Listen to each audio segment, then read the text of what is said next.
the topics that I discussed on InfoWars. Those videos are going everywhere. They're getting a lot of views, not just on Alex's channels, but every time they're being shared by very large profiles. It's getting up into the millions now across the various platforms and clips. So ended up kind of being a little bigger than I expected, but that's fine with me. Yeah, we can't find anybody to really come and defend the actual positions or deal with any of the source material. There's a couple profiles on Twitter. One of them offered me a written debate, which I wasn't interested in, but wouldn't come and talk because I'll mute him, even though all I've asked for is just explanations and answers to the source material. I don't. Why would I need to mute you when I'm asking you for what the answers are? So anybody who has any of the, World War II history information that they want to bring to the table, you're welcome to do it. I would ask that you just simply convince me. I've had thousands and thousands of people shouting at me, calling me every name in the book. I'm not Jewish. I'm Orthodox Christian. I'm not a liberal. I believe in a Christian monarchy. I believe that rabbinic Judaism is an evil cult.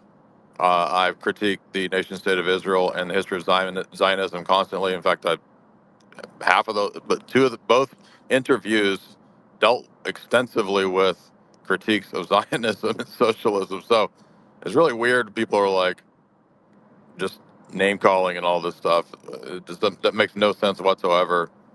So I think it's like Saul Alinsky tactics, which is weird because I thought that white Western European people are like the best, right? You're the cream of the crop, but you're all acting like monkeys and agitators and doing agitprop.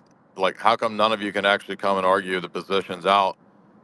I mean, I know it's in Mein Kampf. I bet none of you have read Francis Parker Yockey's Imperium in total. I read it 10 years ago. I know that I know everything about it. I've read Spengler. I've read all these characters. I've read Evola. I've read David Duke. I've read more than I guarantee you most of the people that are just calling me names. But none of them will come and talk and explain the positions. I have very precise, very clear critiques and arguments, and I'm happy to address any of those positions.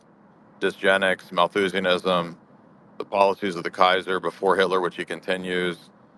Um, all of that is on the table, and I'm happy to address the founding of the nation state of Israel, the role of the British Empire, which none of these people seem to even know anything about British intelligence. It's really weird to me that you've got, I think, two profiles that read a lot of German history, which is cool. I welcome the competing narrative or the corrections of the information, but there's not been a single person who's actually dealt with what the arguments are in the spaces. There's been the first time we did this talk, maybe 2 or 3 months ago, there was one guy who was familiar with some of the literature, and that was it. Ever since then, it's been just like yapping monkeys and people acting insane. So if you have some discussions, let's do it. It doesn't have to be about World War II and all this stuff. It's just I didn't realize that this was like the hottest topic in the world on Twitter, but apparently Hitler's everywhere now.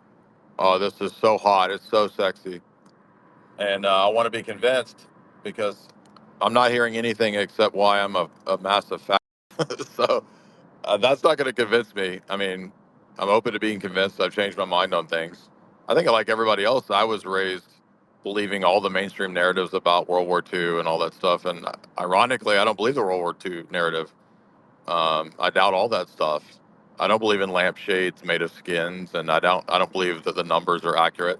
So it's weird that people just automatically treat me like some sort of enemy when I'm trying to have a conversation about it. And I think people don't. What we're seeing is that it's all meme culture. It has nothing to do with actual history. And we've had about 3 or 4 people who've come on and said, "Yeah, no, it's not actually about the history at all. The meaning of Hitler as a symbol is now divorced from the history, and the history doesn't even matter at all," which is weird because that's postmodernism. And I mean, and they're all like, "Yeah, so what? Fuck you." Okay, well, if you want to be postmodern, good luck with that. You're already a leftist. Your movement will fail. And this is identically the same debate that we were having in 2016, 2017 with the pagans back then. I debated at least 3 pagans. Trying to think of that one guy's name. It's actually a really funny debate.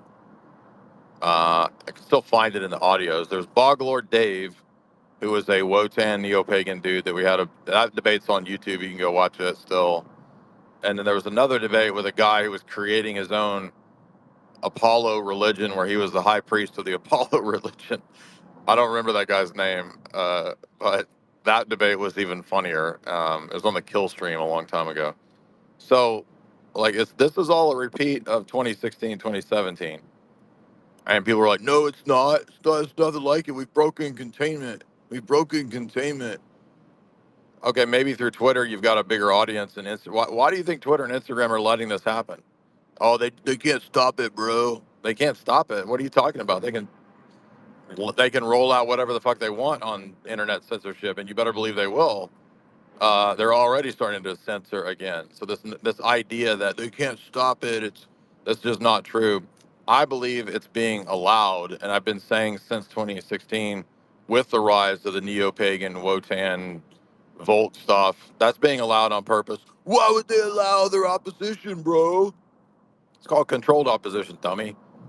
Why do you think the move here is to radicalize everybody into extreme political positions to eventually have some kind of conflict, perhaps disintegration of the United States?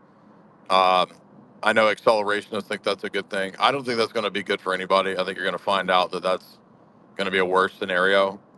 We probably might not be able to stop it. I think the country probably will collapse through demographics and all that stuff by design, by the way. I don't know how that will come about, though. Like, will it be actual conflict through the importation of cartels and migrants? Who knows? They don't seem to be very organized. But there is some data that actually conflicts with that. It says that they will try to provoke an actual civil war, and you've seen all the propaganda in the movies is like, heading towards that. So anyway, those are all other topics. But a lot of people took issue with my argument that perhaps the tiny mustache man Hitler stuff everywhere is being allowed because it's like the next instantiation of NAFO, and hundreds of people call me retarded for that, and I'm like, well, explain to me why that's and it's nothing. It's just you're just fucking fuck you. That's all it is. It's like thousands of people, which to me is funny. Like, it's not going to make me stop. It's in fact going to make me do even more. So the more that you come at me, the more I just keep going. And in fact, I've already decided that I will do more streams, more anti-papal apologetics, because the more that you come at me, the more I will keep going. So we'll open it up. Any of the topics listed are free game today. And if you don't want to, fair game, I should say, if you don't want to talk about that, you don't have to. You can ask questions. If you want to talk about orthodoxy, you want to talk about Orthodox monarchy, you want to talk about Byzantium, you want to talk about men's issues, dating, relationships. It's all on the table today. We'll go to John first. What's up, man? John, you there? Yes. Well, the postmodern approach to Hitler keeps going here. Last night's stream was a really interesting bunch of stuff there. But I don't think that people are actually thinking about how this is a postmodern approach to history. Like, we've just kind of become acclimated to it through the interwebs. Yes, definitely. And so also, like, people, they don't know how to, like, look at history nuanced. I was looking at somebody's response to you. I think it was Jake Shields, and he had said, like, oh, this is a very nuanced subject. And I'm not saying anything bad about him. I don't even know who he is really, but but yeah, that was his response was, wow, this is a little bit more nuanced than I thought it was. And Yeah, exactly. yeah, so they don't, so like a lot of, once again, like, people just assume dialectics. They assume that, if you're not entirely pro Hitler, then you must be pro Zionist. No, I'm a Jew. I'm actually a Jew, according to like You are, thousands of people. So you are a Russian Jewish agent. We know that. And but anyways, long story short is this is in postmodernism what they call pastiche, where it's like you just kind of pick and choose in the historical buffet what you like about something, and then that becomes the new myth and the new reality of it. So just go ahead, discard all the things that you don't like about a particular person who becomes a symbol, because that's all they really represent. They just represent whatever the modern version of the new thing is, and discard all the things that you don't like historically. And the best example of this is actually connected to Nazis. Was back in the 70s, the punk rockers in London started wearing swastikas just because it pissed people off. They weren't really Nazis. Right. They were just appropriating the symbol, and it made people mad. So this is a very kind of similar thing with trolling on the internet, and or deciding that Hitler stands for something that you think he does, which he may have not even stood exactly for those things if he were around today. We don't know, right? So Yeah, in fact, I was reminded too when I was looking back at Alfred Rosenberg and his crafting of the sort of mythology of the Reich. That's actually what Rosenberg does. So it's actually a postmodern thing that the history of the Nazis have done, which is to create narratives. Um, and it's sort of modeled after like corporate branding, right? If you look at positive Christianity, which is the idea that Rosenberg contributed to, that what the Reich would do with the church is get rid of the Old Testament, get rid of the Judaic so-called elements, which is really just Marcionism. It's literal Marcionism, and then they could craft with the Reich's version of Christianity, and then let the so-called Christians have this. And if you look at the symbol, it's a cross with a swastika, so it's like a new created Marcionite church. And they would also allow the pagan Volk, Himmler type attitude as well at the same time. So the idea was to create new religions, which is what the imperial strategy often is. I don't believe Christianity is an imperial created religion. I'm happy to debate that too with Constantine or whatever many people think. But no, yeah, I mean, the historic. Go ahead. I was just gonna say, and because Marcion, he like what doesn't he pick and choose which apostles he likes too? Doesn't he just like the apostle Yeah, Paul? exactly. Correct. And then yeah, so It's it like is a Paul. new It's Paul and John, and then it's like the other ones are bad. right. Yeah. Then an, another thing too that I always think is an interesting question that people pose, because it relates back to this thing from Patton, is should we have gone with the communists, or should we have gone with the Nazis instead of the communists in World War II? And when actually, I don't know if it would actually make entirely a big difference overall, because the Nazis were, or the communists were not like the ones running things out of Moscow. It was Britain. So I guess if you're putting it within that framework of, oh, if we had gone with this, then it would have been better than this outcome. Maybe that's true. I don't know, but within that framework, we really should have not sided with Britain, and maybe things would have been better. Yeah, I mean the whole modus operandi of the British intelligence structure was to ensure that America would be part of the war effort. And I just put in Esoteric Hollywood 3 where I was reading about the British set up a fiction writing audience studio to pump out propaganda in Hollywood. So a lot of the movies that you watch in the 30s and 40s were actually British intelligence propaganda to make Americans want to get involved in the war effort. There's even a movie with Joan Crawford's in one of them about a secret agent that she meets in Europe, and they sort of trounce around Europe fighting Nazis or whatever. That was written by British intelligence. I forget the woman's name, but she cranked out like tons of stories at the behest of British intelligence. And guess where that comes from? British intelligence. So there's a great book that came out a couple years ago called um, uh, Hollywood Spies or actors as acting spies, whatever it is. But it's written by the guy who's like the official historian of British intelligence, Christopher Andrew. Yeah, that's what And they yeah, do that with Casablanca too, like, and To Have and To Have Not, which are correct. basically the same movie.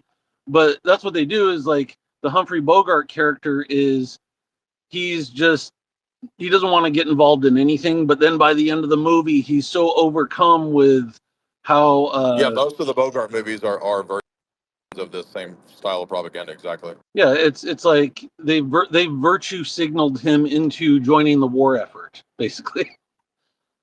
No, that's exactly what they did. It was all propaganda. Machiavelli's here to refute me. What's up, man? By the way, I was there at the kill stream when we debated this. I've been around as long as you did. Gamergate, all of that fucking crap, bro.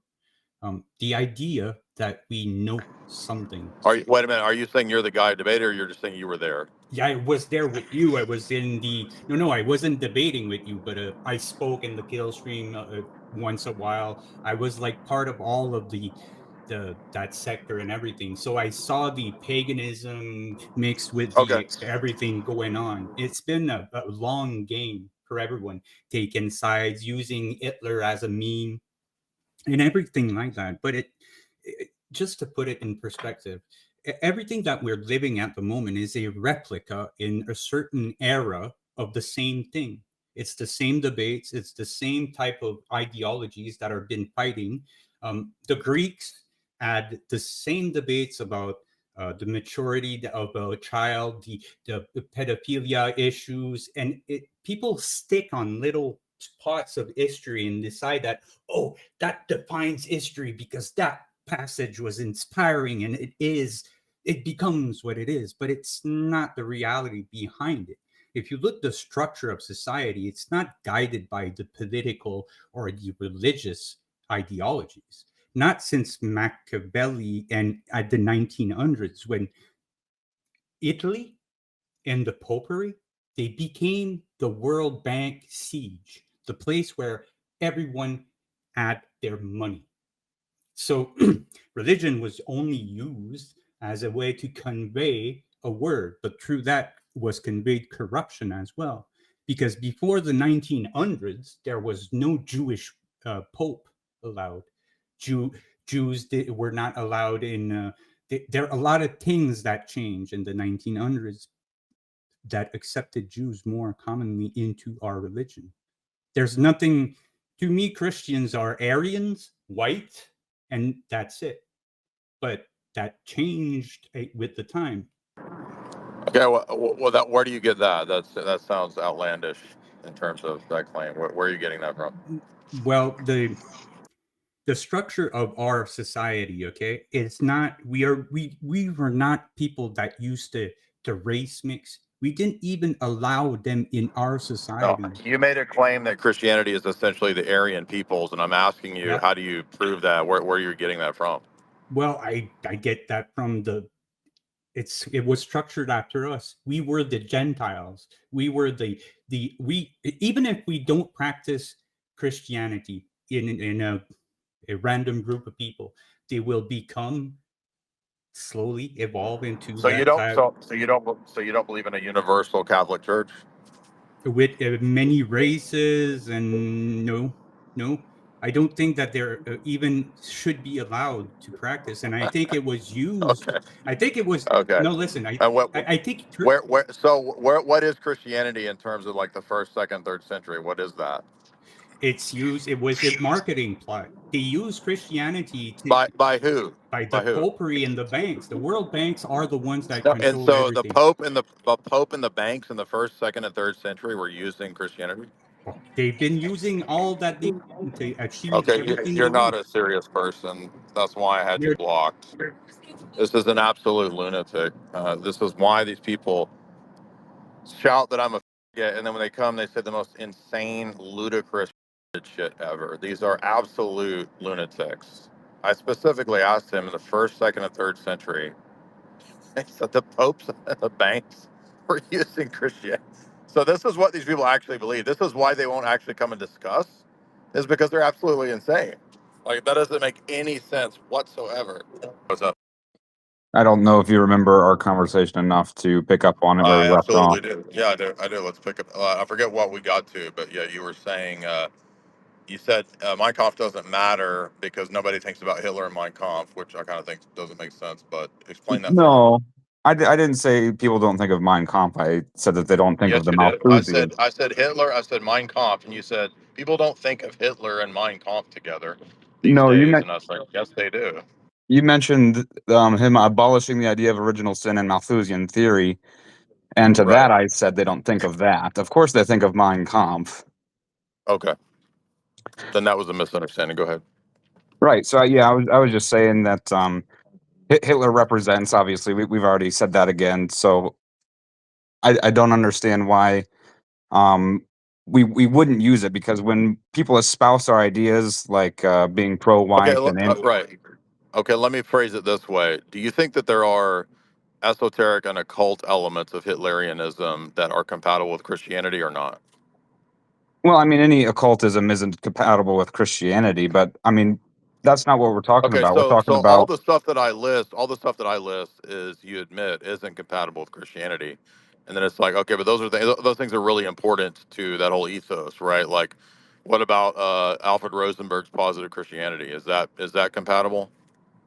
I'm not super educated on that exactly, but what I'm saying is that Okay, when we so advocate man, for look, pro-white dude, positions, so you don't know about basics of like Hitler top people, and but you want to come and debate me and put me in my place over this shit, and you don't know who Alfred Rosenberg is? the entire point that I was trying to say is that Hitler is a symbol to back up white countries and bringing down Jewish power. So when we start to advocate for these things, we get called Nazis, and Okay, so so when he killed millions of white people in Russia and Ukraine, how does that work? Do we just ignore that because it doesn't fit the meme? that is disconnected from what I'm trying to say. Like, people call us Nazis and they refer to Hitler whenever we talk about these ideas. So at some point we need to stop running away from the accusations and just be like, yeah, you know what? Like, Yeah, that's but what you're I saying believe. that we should. Yeah, but you're saying Hitler and National Socialism is good. I'm trying to figure out how you equate all this and make that work. So is it just postmodern? I don't understand the question. I said so. We just adopt like postmodern strategies of myth making, like Rosenberg. It's not postmodern strategies. It's just not letting their accusations like have weight over us anymore. Just like, if you want to call us Nazis because we're pro-white, then so Yeah, be it. but saying I don't care about Hitler is not the same thing as saying that we need to create a meme culture that utilizes Hitler if Hitler is an antichrist. And you keep saying, well, he's not because there's of these two good things. So when I list 10 bad things, you're like, yeah, those things don't matter. They don't count. So that's postmodern. And how is it not postmodern when you're doing the very myth making that is postmodernism? I mean, I'm just sticking with the point that it's like we use Hitler to represent these ideas, having sovereignty over our nations and being anti-Jewish. That's really where it starts and ends for Okay, me. so that's two of the ideas versus eight of the other bad ideas. So why is it those two ideas that are the good thing? And how is that not postmodernism? I mean, you could come up with all kinds of situations where, I mean, there's probably leftists that have that position. Does that mean leftism is good? No, Okay, so how does this work? Make this make sense. because Hitler is like the reference point. When people start talking about pro-white things and anti-Jewish things, it always gets referenced back to Hitler and Nazism. So being on the train, we're like, yeah, we're Even so, also with the left even though he dismantling murders all of millions this. of white people, so even though he murders millions of white people, that doesn't matter. I don't support that at all. I'm just saying, like, that's kind of disconnected from what I'm saying. Oh, so it's postmodern myth making. Why didn't you just say that from the get go? Well, because I've never heard of postmodern myth making. I know Okay, here we go. Right. postmodern. So here are the people who want to tell me that I'm a retard and they want to come put me in my place. Hey Jay, how you doing? Yeah, I've been well. I just thought this would be fun to lay out like an argument for monarchy using vocation. I don't know. I've been chewing on it. You can move on if this isn't a good time to cover it, but I thought I would try to break it down. So Go ahead. so we've got and there's going to be some jumps here from one premise to the next, but it'll start with if human nature is largely inherited, vocational tendencies are also inherited. If vocational tendencies are inherited, they will cluster into stable horizontal categories, or maybe universals. The persistence of those categories or universals can be broken down, identified, and maybe put into relationship with one another, like clergy, warrior, worker, laborer, merchant. Because those categories are universals, both real and hierarchical in terms of relationship, they reflect the structure of creation, perhaps, and mirror the kingdom of heaven if this hierarchy of universals is natural or in the divine mind, then its inversion produces dysfunction. Like historicals of trying to invert that hierarchy would be any kind of so if you were to think about that structure of vocations with clergy and the monarchy near the top, then you would see that most of these historical cycles of like trying to usurp the clergy or the monarchy usually just involve hijacking, like you said in your analysis of these intelligence services, really are just trying to reach into these other vocational layers like the worker and usurp, or the merchant, aka banker, and usurp this struggle against the monarchy or clergy. So that could be a way to like explain uh, the vocational relationship and explain history in terms of those struggles, which are really just revolutions against perhaps a natural order of vocation. What do you think about this? I think that's a fascinating thesis. I think most people are just going to outright dismiss, that there are universals in our nominalist modernity. But what you're talking about kind of fits with the Porphyrian tree. If you look at the Porphyrian tree, it's kind of intended to have this, hierarchical structure of all of reality. I think it makes sense, but I don't think people find it convincing. But I agree with you. Globalist, what's up? Go ahead, unmute. Yes, hey Jake. Yep. This whole obsession with Hitler is actually pretty crazy. Hitler was set up by British intelligence. I was reading a very fascinating book earlier this year. It's called Two World Wars and Hitler. I think Yeah, that's the my subtitle. publisher's book. That's my publisher's book. I've been on a podcast with the authors, and I'm about to cover that book. And it's precisely what I had in mind when you came on here. It's funny you said that. Yeah, it's a fantastic book. You know, and I read a lot of the book sources in that, but I never really tied it together like they did. And obviously, the books on World War One were fascinating as well. One of my favorites. Tell me about, give us an overview of this book thesis, because I'm going to be covering this very soon. I'll probably interview the authors as well. Give us a rundown of what the thesis is. Well, the thesis is basically that after World War One, where Germany was set up to be destroyed because it was rising up against the British Empire, they put in a reactionary force with Hitler and the Nazis to set Germany up again, so they could finally basically take it over, so it wouldn't be a threat to the Anglo-American establishment who wanted hegemony. So they basically set Germany up. Um, and you were surrounded by foreign agents and double dealing bankers and the whole thing. Yeah, I exactly think you. the thesis that I Yeah. argued on Alex Jones the other day. Oh yeah, I think I saw the start of that.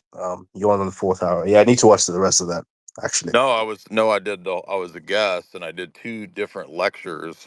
One for Alex on a book, then one for Alex on this thesis, and then I went on with Harrison Smith and did a separate topic but related to it. So it was like Oh yeah, it was the three changing hours of images of Infowars man. stuff. Yeah, that was really good on the changing images of man and that whole program. That was I need to read that book. I got it, but I haven't read it yet. Yes. Anything else about the book? I'm really looking forward to reading it. It's basically he uses Tragedy and Hope and uses Anthony Sutton's books and Right. That's what I one got more from. and Guigo Peperata's Conjuring Hitler. Yeah, So Preparata was on the podcast. So yeah. I need to watch that. That sounds amazing. Yeah, So It was me and Richard Grove and Chris and the authors of the book and Guido Preparata, and I'm not sure where. I think maybe Richard Grove has a podcast. I'm not sure where it is. It might be a Trine Day podcast. yeah. So whoever's listening, definitely read those books. They're fantastic, and you learn a lot. And one more thing, I would love to see you interview Joseph P. Farrow again. We'll see. Just one sec. Christea, what's up? Hey, can you hear me all right? Yep.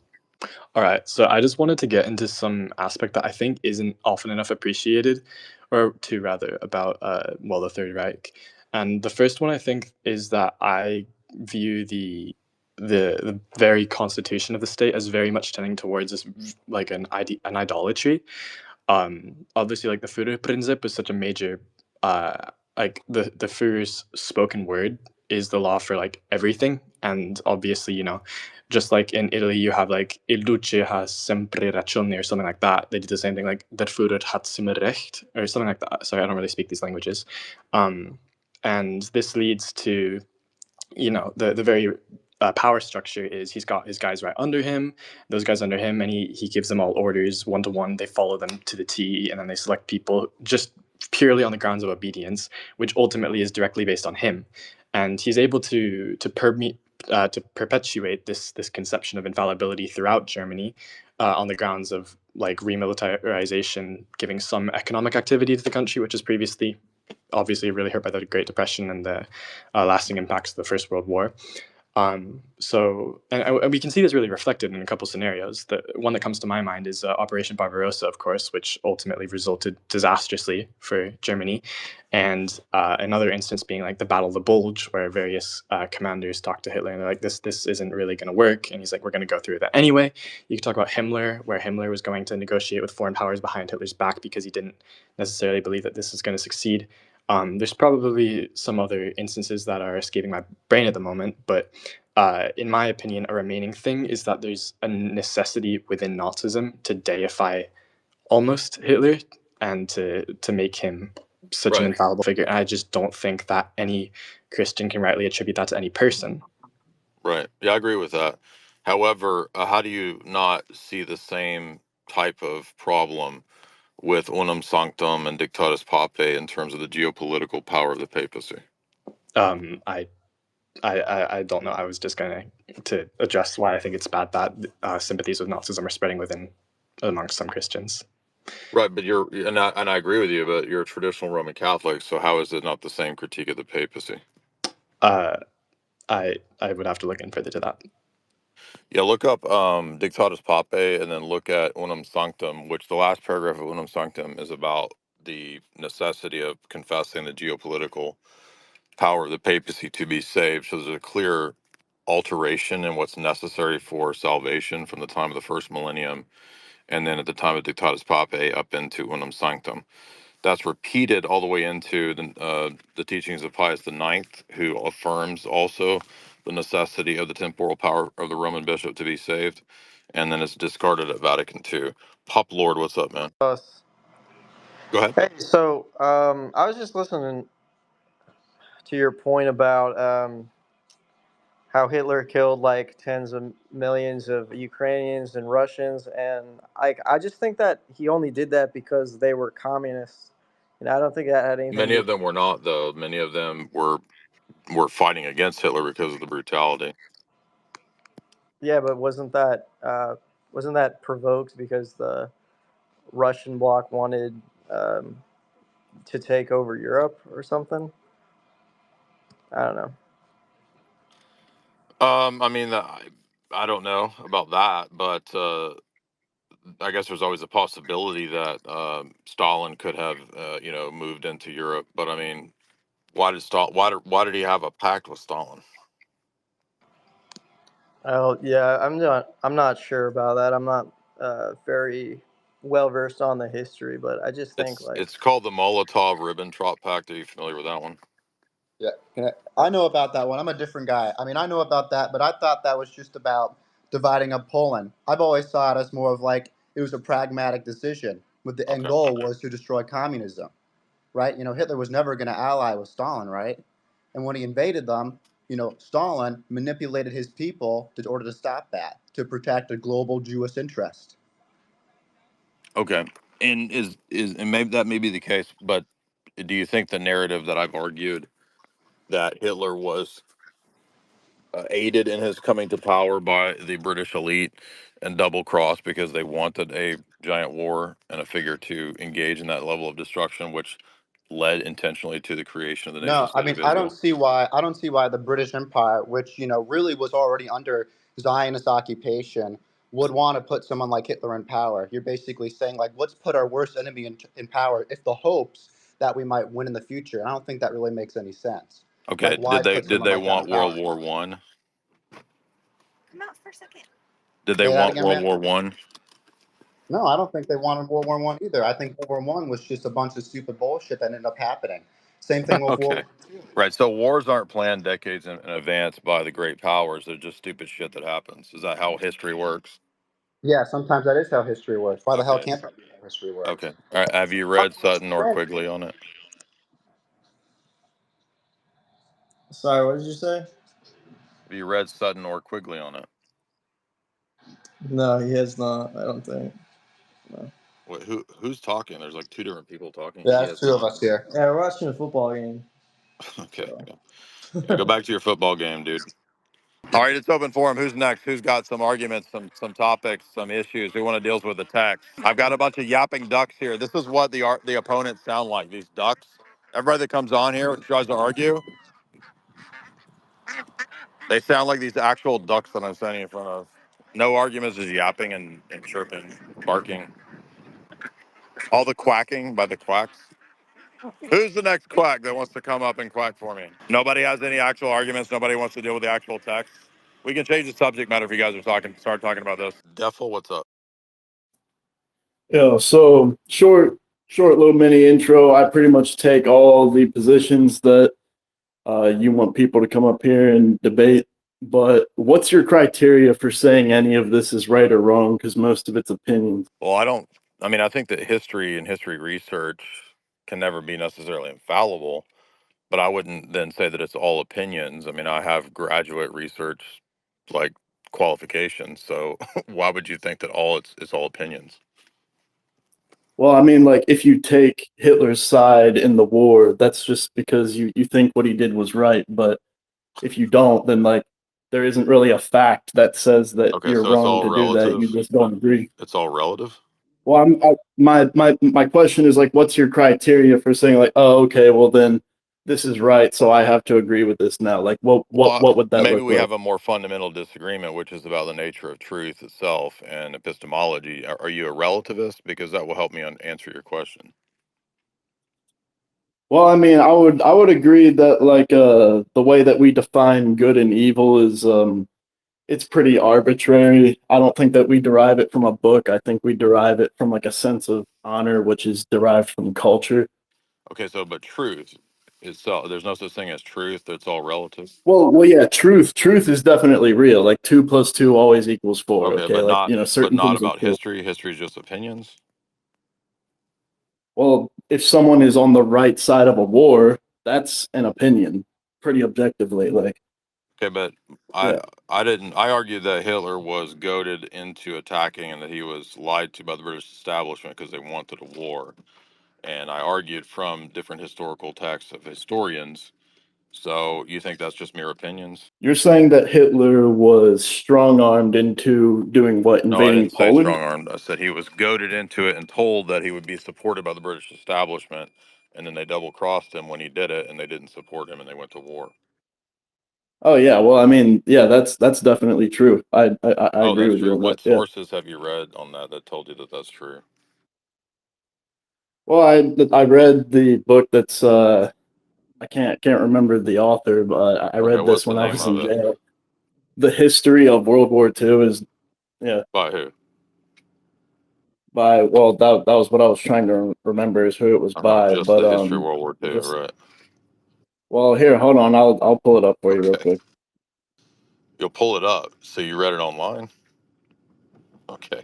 No, All right. I read a physical copy of it, Gotcha. but I'm going to find the one that Okay, looked gotcha. like That's what I fine. And so, but yeah. do you still think that morals and truth and everything is relative? I'm still unclear on that.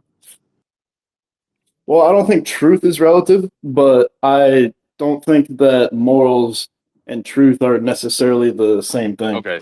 Do we have an obligation to tell the truth? No, Okay. All right. Well, there we go. no. There we go. Thank you for that. We've gone past blood sports and we're into full on like Alinsky style tactics.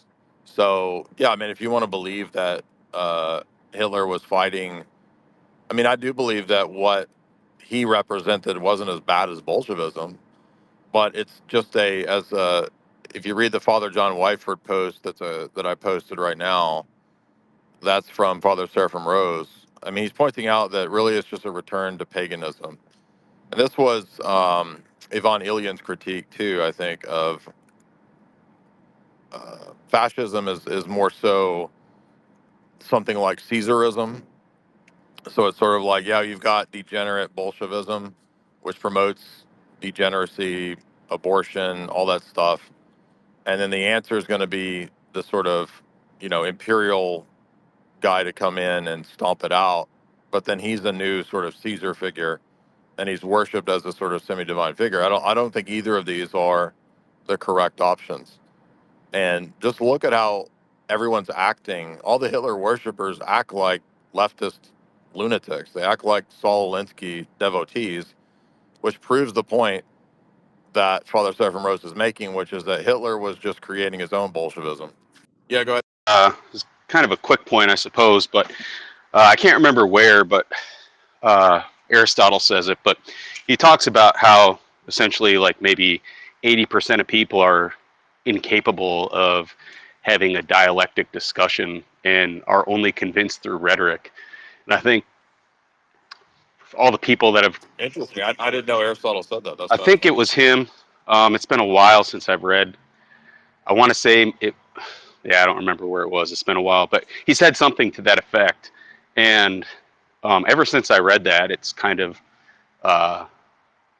made me realize that it's most likely true, and I don't think it ever changes throughout the eons or the generations. And I think since really we've been in the West been dumbed down through the schooling to where they purposefully don't teach logic, rhetoric, dialectic, and all that. I think it's even worse than that now, and I just think that we're seeing that in real time with these retards calling in. But that's kind of all I wanted to say.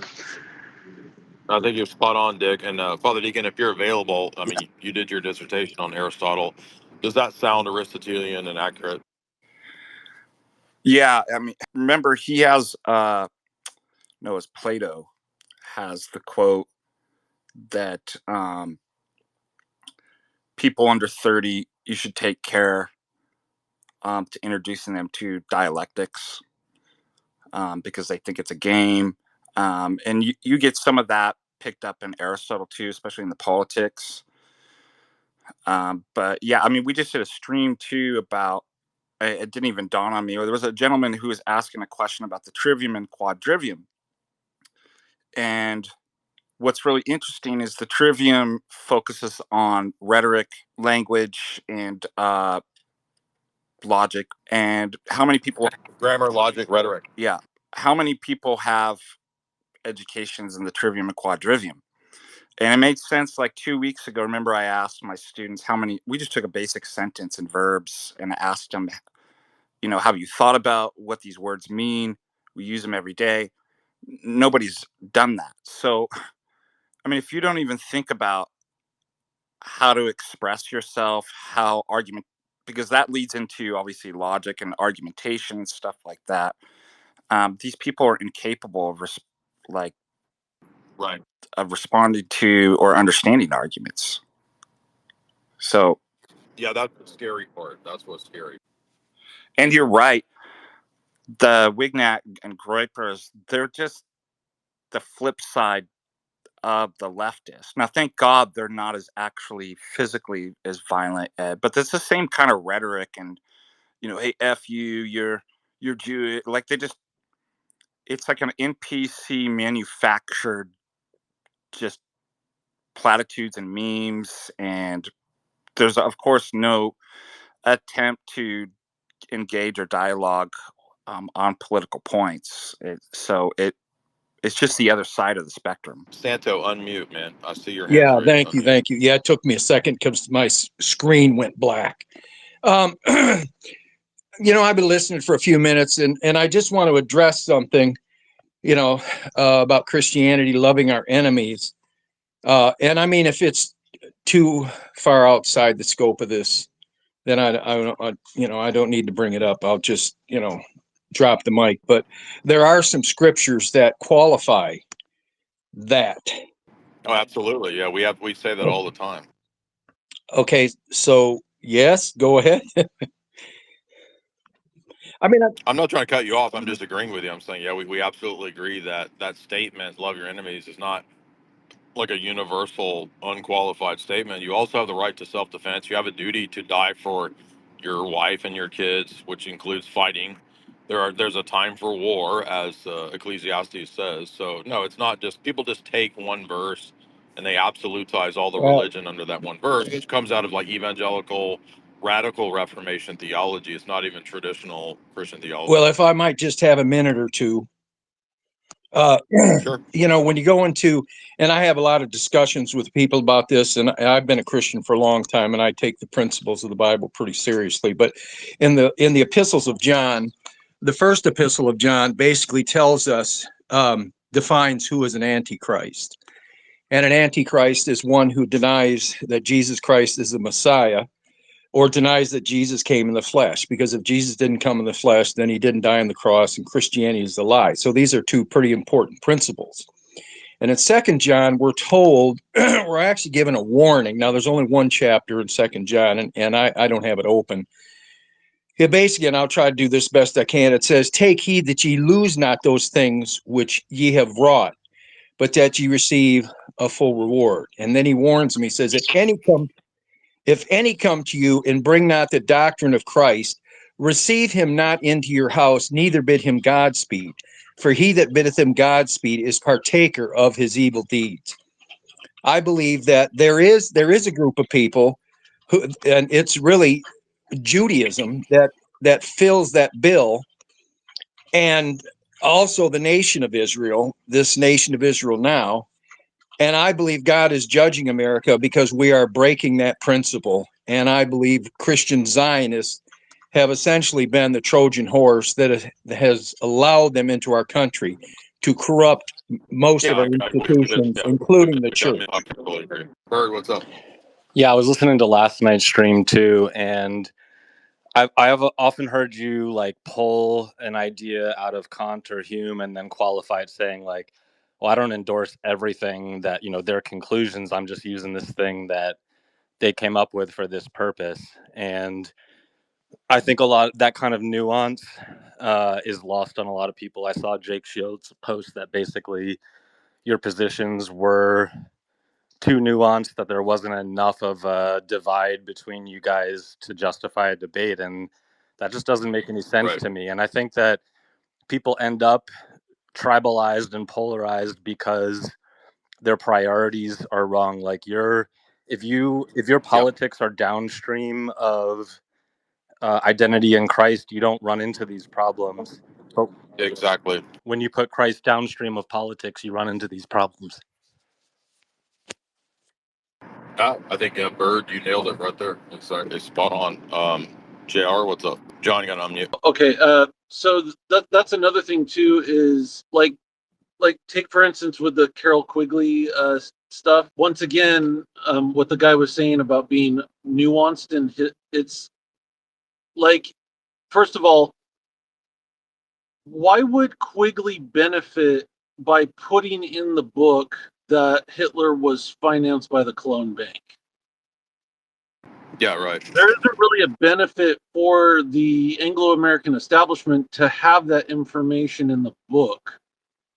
It would be something that, from the point of view of, say a pro-Hitler person, like that would, or the Quigley point of view, that doesn't do them any good to put that in the book. So you would have to go the way of like, oh, okay, well, the reason he put that in the book was to make people think that Hitler was financed by the clone bank, because then they would think he was part of the conspiracy. And then you see how big the conspiracy theory gets at that point.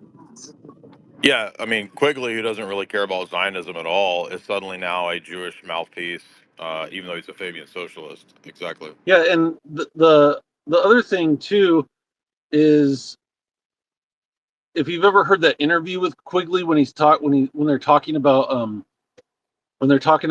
the publishing of Tragedy and Hope, and he had a they weren't letting the book come out, right?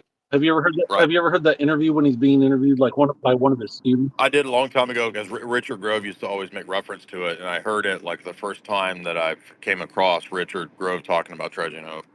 Yeah. So I mean, they didn't, because he was one of those guys who was pro the book, like he's pro everything that he's writing in the book.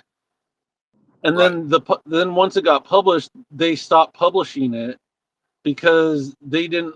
The Anglo-American establishment, people didn't want the stuff in that book to come out. So that would even make more sense that something like the reference to Hitler being financed by the Cologne Bank would be something they might Exactly. not want to come out. Great point, by the way, because I forgot that, and that's crucial to the narrative, because that refutes the whole Nazi side of this, which they're all saying, "Oh, Quigley's making all this up to defend the establishment." It's like, how does that defend the establishment? Yeah, it only serves to hurt them to put that information in the book. It's not like some red herring they put in the book to lead John Birchers off the trail or something.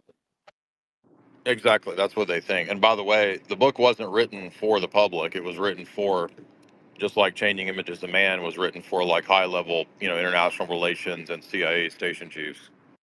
Gabriel, what's up? So the neo-Nazi types are not as known for violence today because they've been made unpopular. Like they appeared on Oprah Winfrey, I think, in the 90s. And so it's like people don't want to have anything to do with them. So not so many people started joining, these groups. But when neo-Nazi street gangs are around, they will be violent, bullying and beating up random people they don't like. You have Aryan Brotherhood and P9, which goes with the punk rock ethos, just violence. And they work as the security for the Christian Nationalist Party for that redhead lady in England.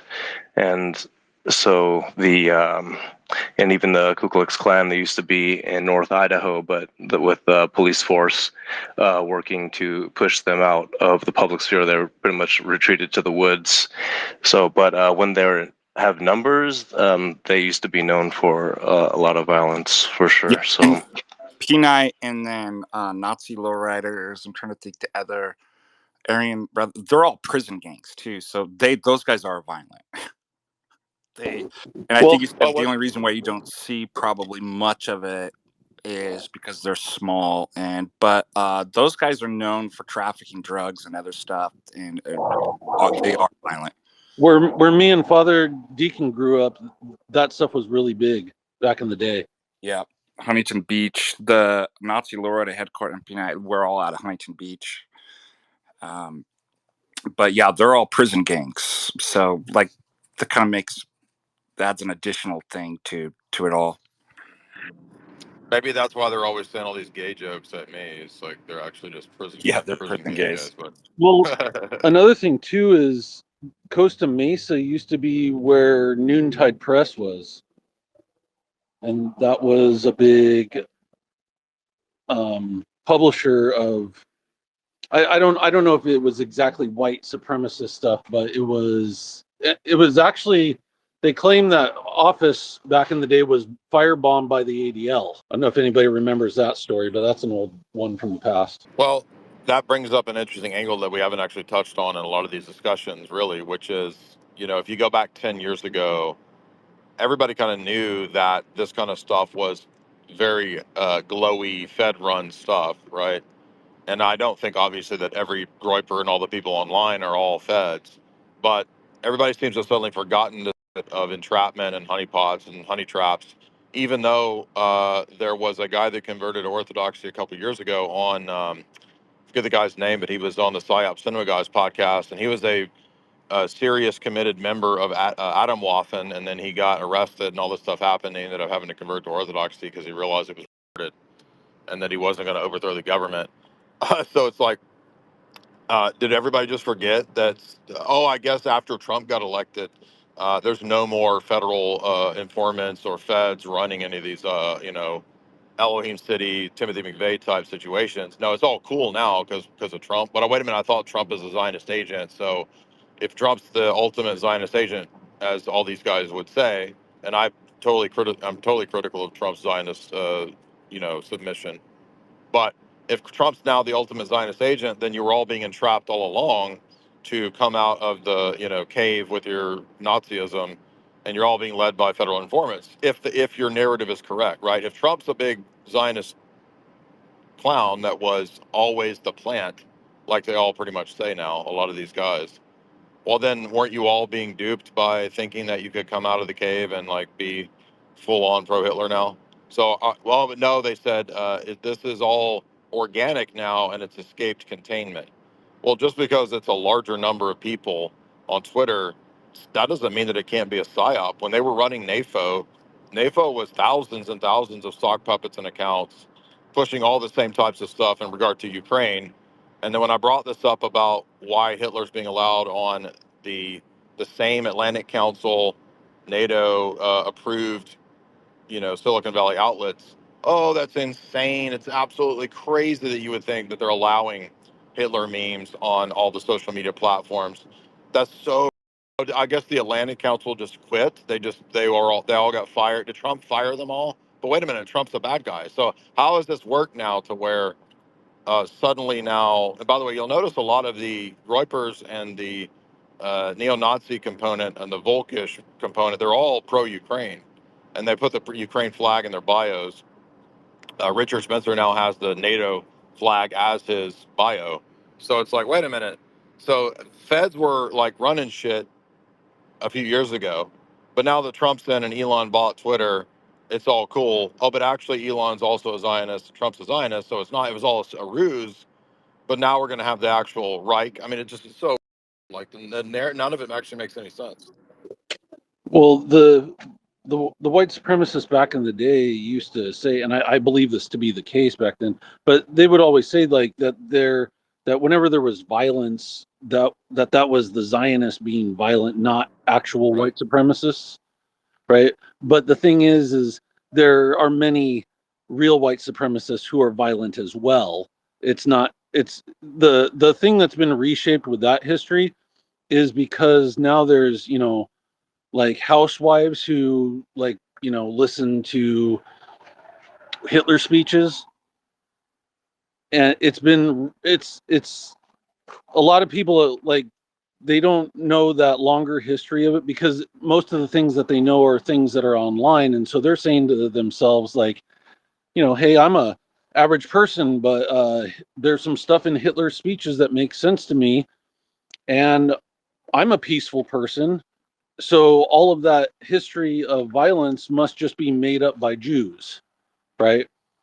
And that's what always happens in every historical Well, revision. the same ones online are saying that no, all the neo Nazis in Ukraine are all fake Zionist neo Nazis. They're not real neo Right. Nazis. Yep. Even though I know people that have gone over there, and we had some of the same people running the Twitter Spaces back in the day flew over there in 2014 and lectured and did public meetings with right sector, Pravi sector, and all these people.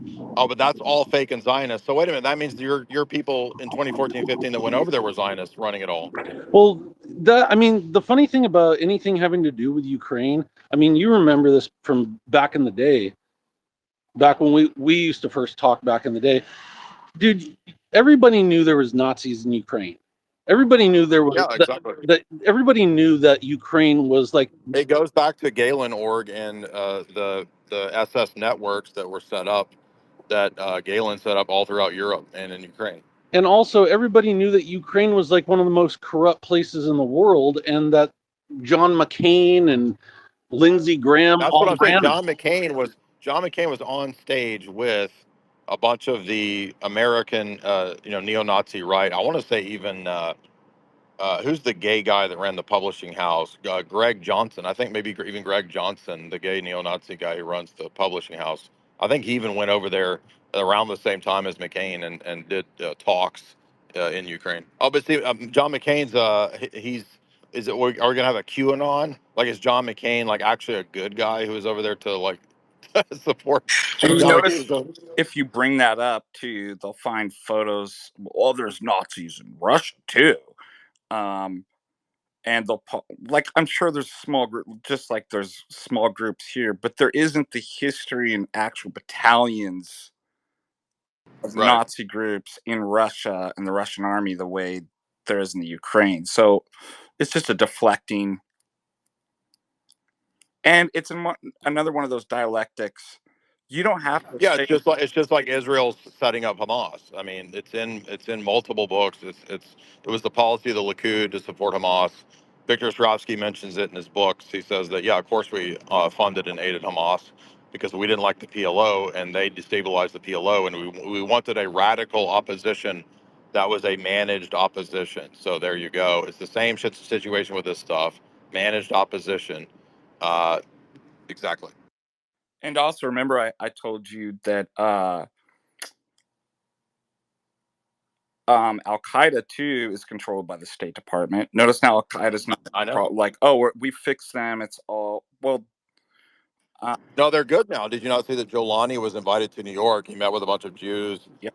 He might have even met with Trump. I don't remember, but they gave him a big, warm welcome when he was the head of Al Nusra back in 2014, trying to overthrow Assad.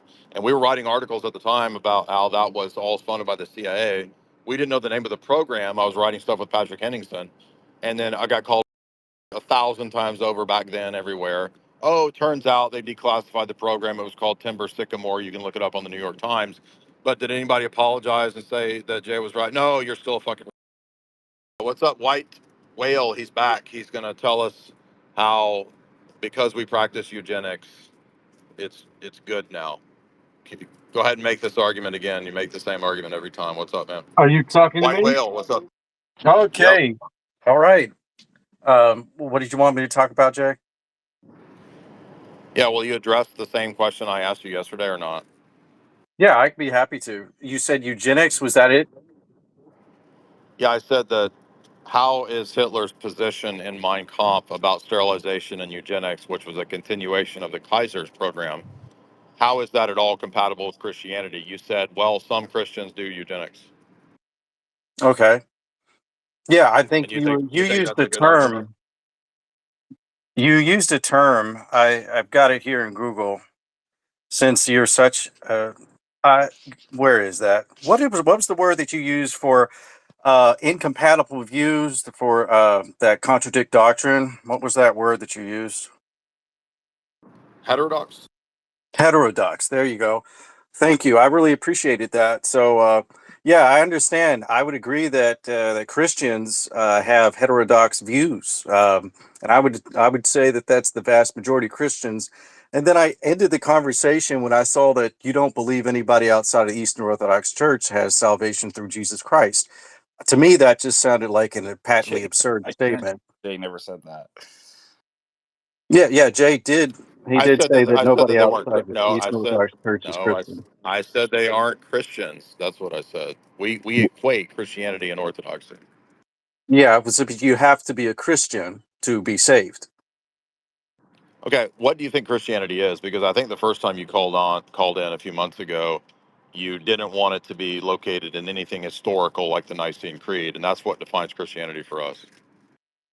Okay, so now you're not admitting that you have to be a Christian to be saved, and that you only believe Eastern Orthodox are I Christians, so they're the only never, saved people. again, what?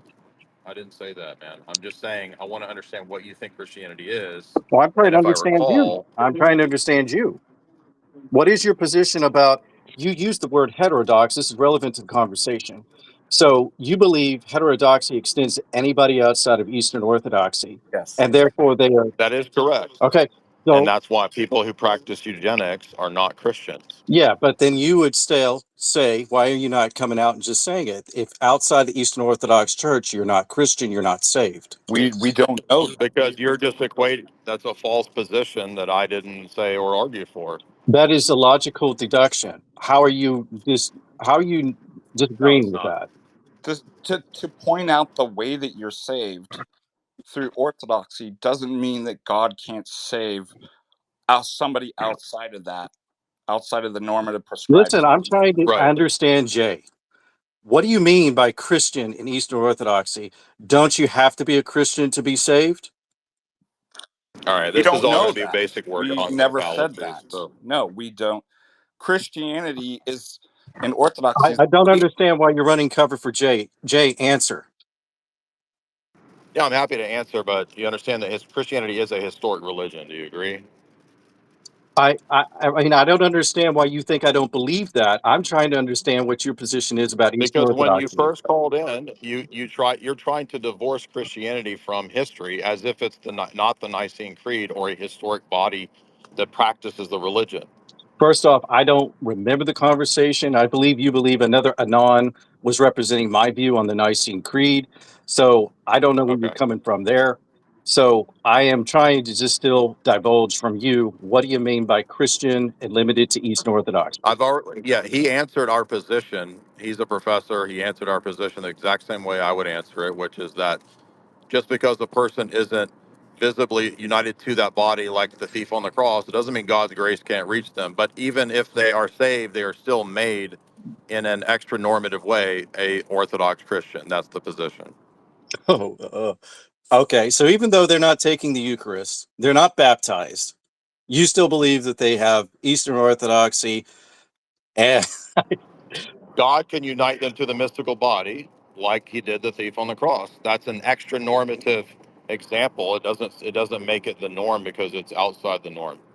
okay, well, that is a modification from only Christians or Eastern Orthodox, only Eastern Orthodox are Christians, because No, all I it's an said, I incompatible didn't say view. that they were. You're putting words in my mouth. I said Christianity is orthodoxy, and then you inferred from that that I was saying that you have to explicitly be in the Orthodox Church or you're damned. You just assumed all that. You didn't ask my position. You just made these stupid assumptions. And I want to know, like, what is Christianity? What type of a Christian are you? I don't understand why you believe those are ridiculous. Okay, so he's not going to No, answer. You're not going to answer because any you're putting questions words about in my mouth Christianity. and you're kind of denying like logical How? deduction. Because if you're a Christian, I'm asking you what your position is. so you don't. So I'm trying to ask you this. You're not going to answer. Yes. So I answered your question. You're not going to answer mine. No, Jay. I'm trying to ask you: are Reformed Christians Christians? No, they're No, not. Okay. you're heretics. Okay. So they're not saved. We didn't say that. Yes, correct. If you are an explicit Reformed Christian and you reject Orthodox Christianity, then you are in heresy. Well, see, that seems to be incompatible with what you just used in the thief being saved by Christ. No, it's not. It's just that you don't understand the nuance of the position, and you're just assuming all these positions. No, sir. So It's you want to?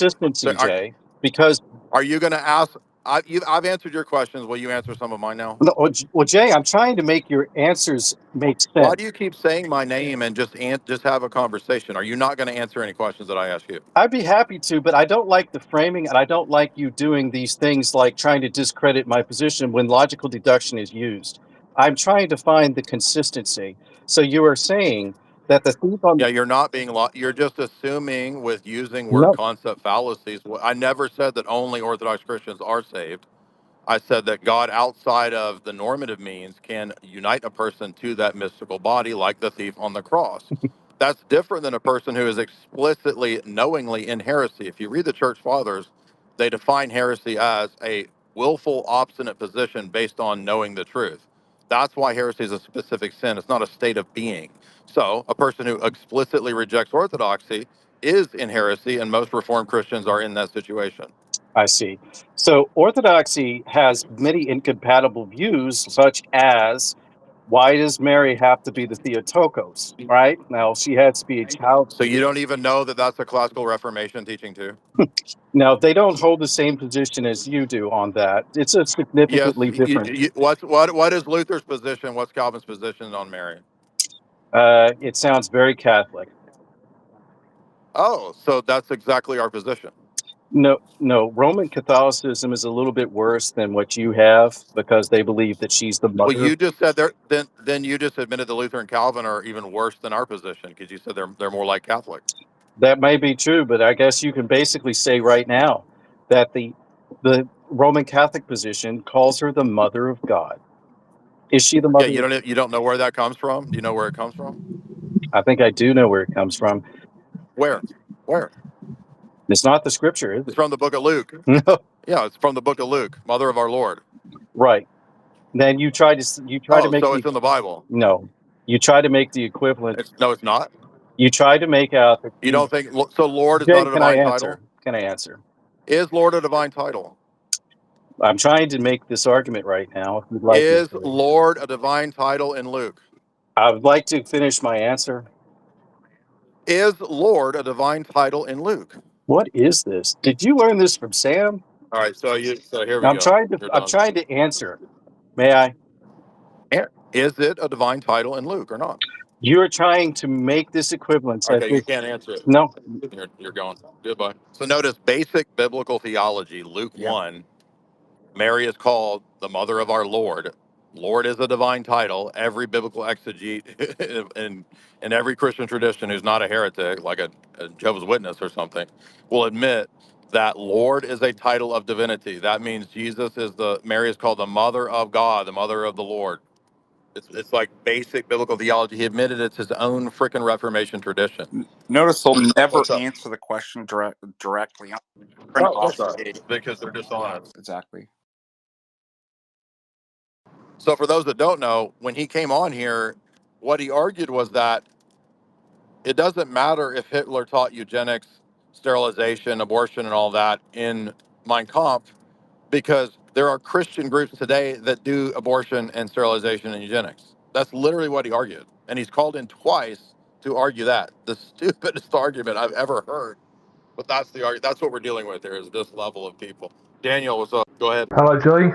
Good to speak with you. First time calling in. I'll only be 2 minutes. I won't bore people. I've been following your work for a few years. I saw the title of this. I thought it was quite unusual. And one of the quick questions was, are you a Zionist? I'm not sure. There's no way you could be following my work for 2 years and think that I'm a Zionist. That's I don't completely know. I was retarded. asking. You could be neutral. I'm neutral personally, but How are you following my work for 2 years when I've constantly done streams about the history of Israel, exposing Zionism over and over and over? There's no way you could come to that conclusion. I was. It was a question. I wasn't saying you're a Zionist. I was. Some people are pro-Palestinian. I personally am neutral. I said a few years, like some of the debates and that. No, I just literally about 10 minutes ago said that Israel created Hamas. How could I be Okay. pro-Zionist if I'm accusing Israel of creating Hamas? Okay. So you say you're not. Fair enough. I would agree. It's the more than anything Okay, else. are you? I say that I'm not I'm not actually. I just say that I'm not. Okay. Are you really here to discuss? Or are you just here to troll? I'm not trolling at all. I was just asking you if you're a Zionist. I don't know. I just told you my position. I personally am not. I would say I'm neutral. But that's fine. Okay, so in the 2 years that you followed me, and all of the tweets in the last year, you've never detected that I'm possibly not a Zionist. I don't know. I don't really see. So this is what attracted me to the stream. Normally, it's about Christian things. They're not political things, especially not World War II. So I just thought it was, Okay, yeah.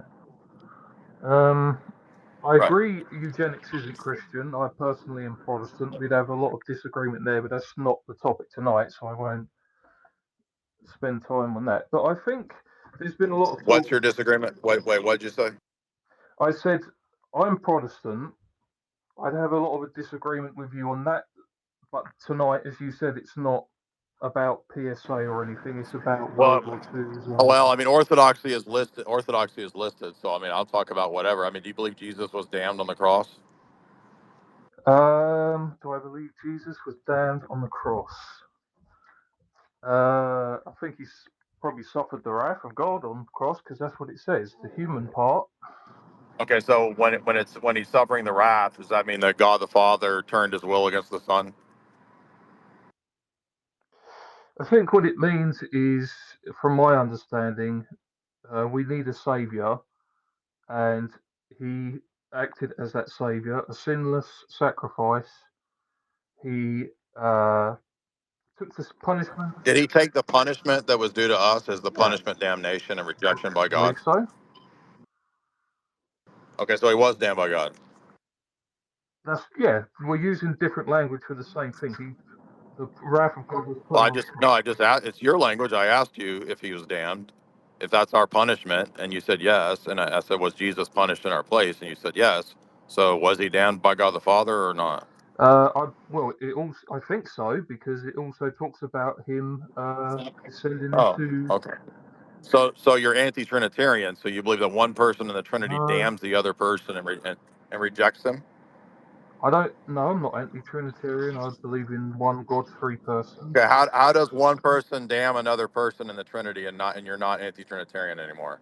The human person was the punishment. It's a mystery. We don't know everything about God. I Oh, don't, okay. and All neither right. does your. So we can be anti-Trinitarian now because it's a mystery. Gabriel, what's up? I have a question real quick, Jay. Yeah, sure. I've been following you for 10 years. Have you ever done like any movie reviews before? No, I think I need to do a talk on penal substitutionary atonement because I never talked about PSA before. And I'm thinking about writing a book, maybe about movies, maybe like something about occultism and movies or something. It's a good idea.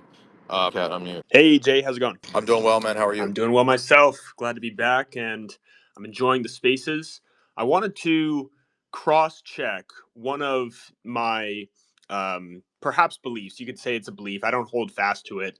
Obviously, I'm Orthodox, so I basically default to whatever the church says. But this has to do with the current state of Israel being created in 1948, and I've found some analysis from Protestant Christians. So, with that in mind, they're stating that the modern state of Israel is a fulfillment of a prophecy from Ezekiel, where the Jews were punished and not able to create their nation state after 536 BC.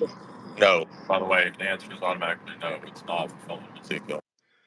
Okay, because they're able to find some pretty impressive math where essentially this punishment from God is expanded to go from essentially 536 all the way up to 1947.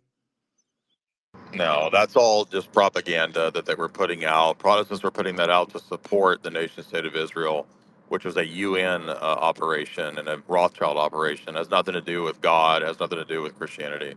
That's all just Protestant evangelical gobbledygook and all their charts and all that bullshit. It's just crap. The fulfillment of those Ezekiel prophecies about the gathering back into the land and the establishment of one house where he will join the two sticks together and they will never be broken again. It's the first advent.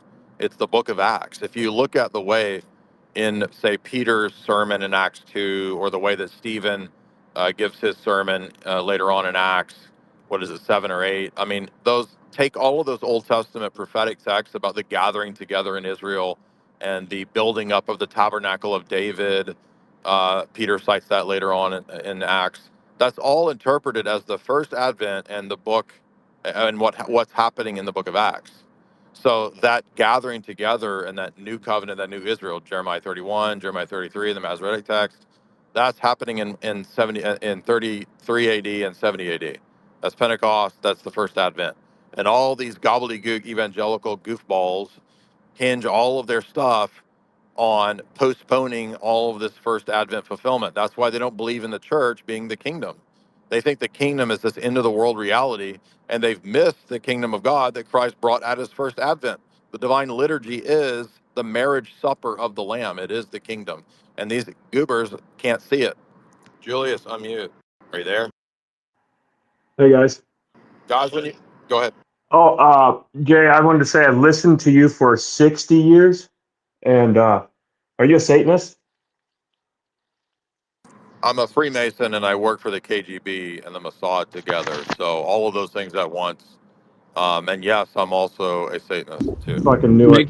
Make sure you guys clip that right there. Clip that, what you just heard right there.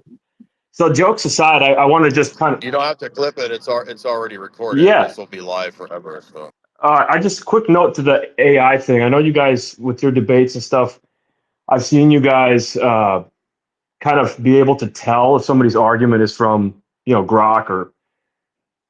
yeah, pretty much. So from my standpoint, I just want to chime in here. I'm deeply unimpressed with it myself. So I code for a living, and and supposedly the where it's supposed to excel is this very logical gate, on off, true false. Code is very rudimentary, and if you get one comma wrong, it doesn't work, right? So, and they say that it's supposed to excel in this field the most. And as a coder myself, and maybe there's people in the audience that could agree to this, but you ask it the simplest, like 5 lines of code and it'll be completely and utterly so. So even in the most basic things where they assume or they claim that it's supposed to really excel, it fails. So I would not trust it. It can Yeah, be, that's what I've been saying. yeah, It's like it's not that great. You yeah, you want to exactly. know what the ultimate goal of it is? Is while we're collectively being dumbed down, we're being taught that the AI is smarter, and that's how the AI accelerates to God. It's the dumbing you down Yeah, while raising yeah, the AI up as God in the mind of the humans, so that subsequent generations right. they think that AI is God, but we've all been dumbed down in this evolutionary scheme. Yeah, no, that's the plot of Logan's Run, because it's like 300, 500 years in the future, and everybody's been dumbed down, and they just worship the AI in this like controlled plastic bubble city, and they treat it like God because they've been engineered to think that it's smarter than everybody. It's actually really retarded. But I just think it's a, also, yeah, I just think it's a, yeah, like, go I'm ahead. just agreeing with you. I think it's a flop. I just don't think it gave people what they thought it would. And this isn't simple, rows and column analysis, lines of code. It can't even do that without problems. So anyway, that's what I wanted to chime in about. Yeah, I appreciate that. We always like to get the tech dudes, tech bros analysis in here. And Jamie did a podcast on Jaron Lanier's book from like 10 years ago that dude with all the dreads that left Silicon Valley and wrote how it was destroying society, and the social media infinite scroll feed was addictive on purpose and blah, blah, blah.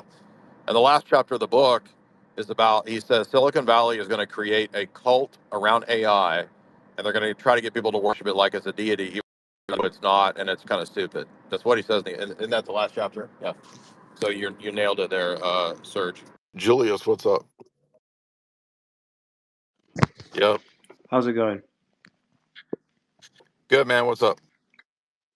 Yeah, so I just had a question following on from a critique I saw of you. I think it was Sam Harris that you were critiquing. I don't know if am I allowed to sort of ask about your apologetic stuff on here, or should I Yeah, save that sure. for another day? Yeah, anything's fine. Anything's fine. Nice. Yeah, you were uh, kind of critiquing him, saying that he can't get from an is to an ought, and he was trying to Right. talk about ethics, talk about what we can do as a morals and all this kind of stuff. But all Yes, he I could, recall that. and you were kind of pointing out, everyone from David Hume or whatever has made this distinction as kind of a basic thing. But I was just reading something the other day, and it kind of struck me that I was saying that the is ought distinction itself is actually a symptom of the moral incoherence of modernity. And from the standpoint of a scheme in which you have real teleology in the world, that distinction between is ought actually has no application, and it only arises when a concept of a human telos is discarded. And Yeah, I think that's true. just following on from that, I guess as a guy who argues for Eastern Orthodoxy, right, which is kind of pre-modern, I guess pre that distinction, I would love to know what your just a bit more detail on how exactly you would see the is ought distinction. No, I agree with your point. It's not even a problem in an Orthodox paradigm because we wouldn't remove telos, right? And Mm. that's the purpose in critiquing these atheistic paradigms. It's just simply that David Hume is more consistent. It's not that David Hume has the correct paradigm. It's that he's the one that's saying, hey, fellow atheists, let's be consistent. There is no causation or telos or moral ought if atheism materialism is true, and that's the whole point. Doesn't mean that and if God exists, then absolutely makes perfect sense why there's purpose, why there's ethics, why there's meaning, why Mm. there's knowledge, right? Because that's a worldview, a paradigm in which those things are possible. In the worldview, the paradigm of the materialistic atheist, those things are not possible. Okay, that's really helpful. So telos exists for you, obviously, but I would just like what. So, do you have any concept of an is without an ought, or does everything have formal final cause and all this kind of stuff? I don't know if that's how you say it. Oh, well, I think everything in the universe is being drawn towards a telos, towards a purpose, which is all the logi are summed up in one in the logos, who is Christ. So the logos theology perhaps answers that cosmic scope question that you're asking. Okay, great. That's really interesting. So it sounds like when you're knocking down those he's unable to overcome the is ought thing. You're basically saying, look, from within your paradigm, you have no answer to this, but I myself don't even have to deal with these categories in the same way that you do. Absolutely. Okay, nice. Thanks. That was really interesting. Yeah, those are actually great philosophical questions. You got to unmute, man. Oh, hey, sorry, I Yeah. didn't realize that I was up. I was just wondering, I read a few articles like last night, and I saw like how the Rothschilds were super influential, which is probably a understatement, in the Napoleonic Wars and sort of leading up to World War One.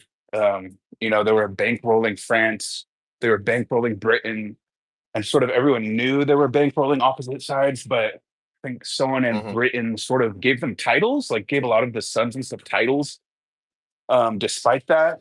And I was sort of wondering, and you probably already talked about this, so maybe I should just go look for a clip, but I was wondering how that sort of transition into World War One, World War Two, where there sort of is this reality of Jewish fakers. It's like obviously it's propagandized a lot, but there sort of is this reality to it. And I read in the article that, in the 1800s or 1700s, if you were to go up to pretty much anyone and talk about the Rothschild, they would know what you're talking about. They would understand it. They wouldn't deem you an anti Semite. It was just something that was known. And I think in our modern era, it's like so polar opposite. And I guess I was kind of wondering, like, does that, does part of them like bankrolling Britain and stuff have to do with sort of those weird, sketchy peace talks that they had between Hitler and Britain? And how did the Rothschilds sort of transfigure this like into the 19th, 20th century? I don't know. My question's not clear, but I guess maybe you could speak on that if you know what I Well, I mean. mean, if you listen to the Quigley lectures, Quigley touches on a lot of that, and a lot of the banking elite were present at those meetings and the peace meetings. The post Bretton Woods, Potsdam, all that stuff. You had the banking elite there, kind of actually setting the the reparations and the future debt. And it was the purpose of it was to put the Germans into generational debt so that they would be forever debt slaves. So, and it worked. So again, this is another situation where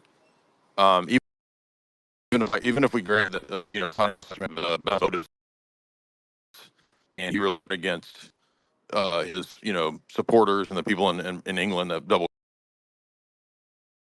and it didn't really do anything. It didn't help things. It made things arguably worse. So that's my take. Neutron, what's up? I'm you. Hey Jay, can you hear me? Yeah.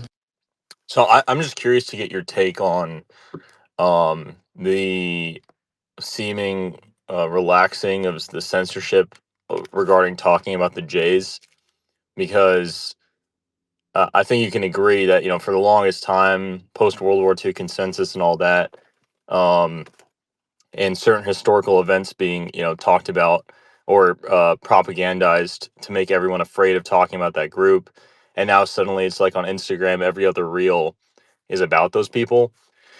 And it is weird. I know Zuckerberg said like he relaxed censorship, but it just seems very um it might be organic, like people just it hit a critical mass, everyone's talking about it and the floodgates broke open. But I'm not really able to make sense of why now this is acceptable, but maybe it is organic. I'm just curious what you think of it. We kind of hit on that earlier, and we speculated different possibilities. We thought about or I speculated the possibility that it was like the new rebranded version of NAFO, since NAFO went away. So maybe they've allowed this to kind of prepare for where the Ukraine situation might go. So that helps to support the sort of traditional Catholic alliance with the left when it comes to Ukraine narrative. So you're seeing a lot of the Roman Catholics begin to say, "Oh, actually, we need to support the Ukraine," this kind of stuff. So it might relate to a rebranded NAFO, or it might relate to, and these are not mutually exclusive. It could relate to try to kind of radicalizing people in the U.S. And allowing them to, get into these sort of enclaves for an eventual confrontation or collapse of some kind of American Civil War. All those things are possibilities. I don't have the answer for sure. I was just speculating, but I think that, I mean, it would be naive, I think, to just think that, oh yeah, we just totally won, bro. And like now Zuckerberg and Elon, they can't stop us, dude. We're gonna post all the base Hitler memes and we're gonna win. It's organic. We've escaped containment. Dude, nothing is happening on the internet that is escaping containment. You have to think, I think, if you're a little more sophisticated, that okay, they're letting this happen. If you remember, these are the same entities that were doing all the Twitter censorship, right? Working with the Biden regime, and then everybody's, oh, it's different under Trump. We can say what we want. Oh, really? I thought Trump's a Zionist plant now, right? Which I don't have any problem criticizing all that Zionist nonsense from Trump. But if he's a Zionist plant, then he was. This is all being relaxed on purpose, Yeah. right? Because how many times have we heard from all these same people? Palantir, Israel Tech, Talpiot program, Unit 8, whatever in Israel, Mossad. I mean, I know about Talpiot program 10 years ago. And it's like, okay, so now you guys have just figured this out. Oh, but it doesn't count, doesn't matter anymore because you escaped containment. But wait a minute, I thought like Silicon Valley is full of Mossad now after the IDF and a bunch of people went to work at Silicon Valley companies. I guess all the Silicon Valley Mossad guys are just cool with everybody having Hitler memes everywhere, or do they want you to have this ridiculous? I mean, it's first of all, it's preposterous in terms of what is the plan? Are we going to have a new Fuhrer? Are you going to build a Reich in the Bible Belt? I mean, it's because that's all come and gone. So like, I'm not saying you can't build future civilizations. We will build future civilizations, but there has to be some kind of grounding common ideology, something like Orthodox Christianity. It sure as hell ain't going to be gay ass open borders papism Right. Well, and the the funny Marxist thing is that socialism like of Vatican II. you have Fuentes saying, I heard him on a stream the other day say, if the Catholic Church teaches if you're not Catholic, you're going to hell. And it's like, it literally doesn't teach that. It teaches the opposite of that. Like, it teaches that Muslims are part of the plan of salvation. Right. But it's And crazy Jews. because, like, he's so clear. Like, he cuts through the noise on a lot of issues when he's talking about politics or geopolitics. But when it comes to religion, it's like, he's totally Yes. opaque. I don't even understand it because he's a smart guy, but it's like he's blind with that completely, or like he hasn't looked into Yeah, it and at all. that's really the main criticism I've had all the way back to when we had our papacy debate. Like, I've never had a personal issue with him. I'm not jealous. I'm not like trying to ankle bite. I'm happy to, if he never wants to speak to me again, that's fine. That's his prerogative. We don't have to ever speak. But my only point has been the same point I made 10 years ago. Is like, if you want to have a real movement that's going to have, real change, it's not mainly going to be political. You've got to give people and young men especially a plan of action to have healing and to get grounded in the virtues. If you don't have the virtues, you're going to have some sort of political cult that will collapse. And that's why the idol of putting politics first will fail. So all of my arguments and my points are to try to help. It's not to try to destroy or to try to argue. I think everybody in mainline media, though, like at the level of Candace and, those kind of people, like they get so catty and they get so caught in like these stupid personal dramas that the assumption is that, oh, anybody saying something critical about my position or anybody wanting to have a discussion that disagrees, it's only because they are jealous and they want to have an audience and they want what I got. And it's like, dude, it's fine. We don't have to ever talk. In fact, I even sent a message saying something like, look, just check out some of this information. We don't ever have to even talk about it. Just take a look at it. So that tells you right there. Like, I don't, if he doesn't want to have a talk with me, that's fine. If somebody thinks everybody just assumes that you have all these bad motives, maybe because, a lot of people in media have bad motives, but whatever, dude. I'm actually a pretty chill person. I don't have to continually.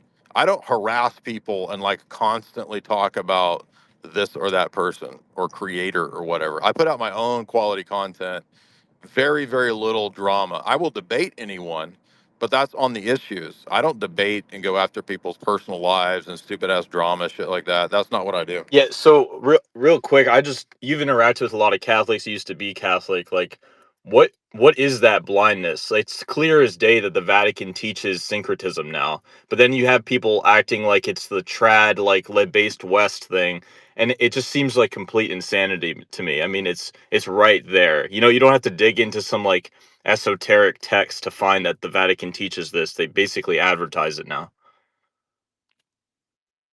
I think that whenever you don't have authentic Christianity, what happens is the next default thing that you go to is some kind of ethnic political arrangement.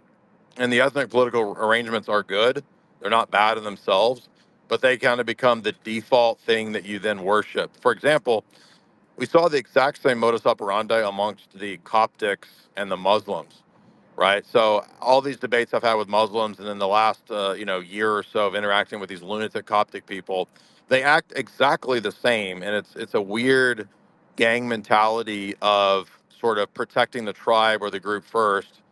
And with Roman Catholicism, it's very much like you said, uh, people bought into it and they accept it, thinking that it's this method of base political activism and action, and it's not.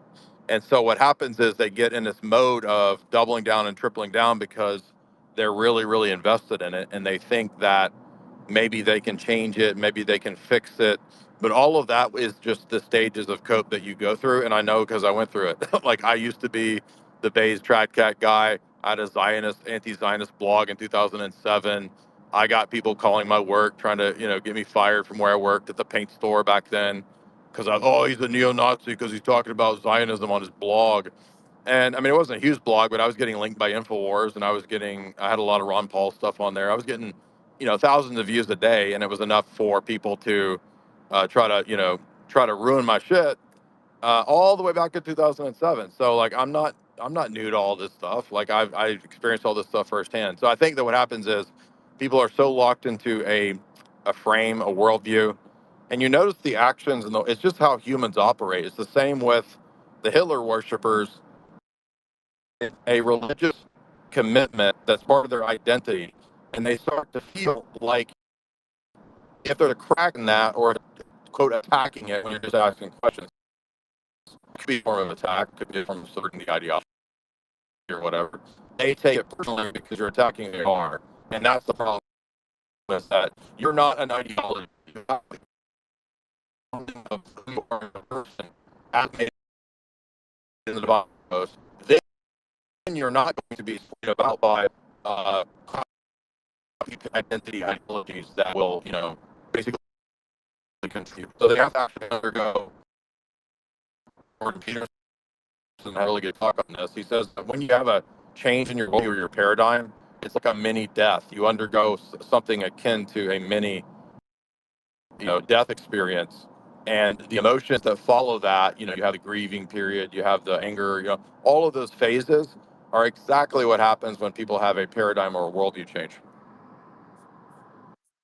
Yeah, no, I think that's spot on. I mean, I remember Fuentes talking about Greta Thunberg, and he's praising her as though she's like this saint merely because she's white, and her, it's just that she's naive, or has good intentions but is maybe expressing them in the wrong way.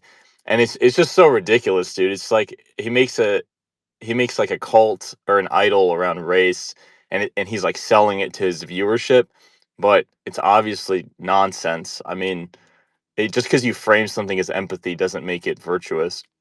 But anyway, I was just curious to hear your thoughts, so I appreciate it, Jay.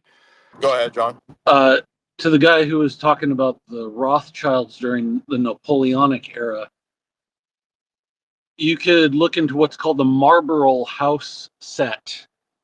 And the Marlborough House set was around Prince Edward. And they were the first group of British socialites to allow the Rothschilds to marry in to the British royalty. And so the Rothschilds had become so influential by the 1870s that the British royalty was now allowing them to become barons and to marry, other people. Yes, that's a crucial Yeah, point. so that's the particular time period. What he was asking about the Napoleonic Wars, obviously, that's the famous tale of Nathaniel Rothschild knowing the outcome of Waterloo. Yeah, Waterloo. so they made a lot of money during that time period, and that mega amounts of money in taking over the Bank of England, they basically told the royalty, listen, we're marrying in and we're going to become part of your guys' clique now. So that's the time period. Yeah, and it was similar in France where they ended up dominating the Bank of France, and the Paribas banking system is what it's called. There's a great chapter or section actually in Tragedy and Hope on the Paribas system. Lil Hitler, you got to unmute. Yeah, sorry.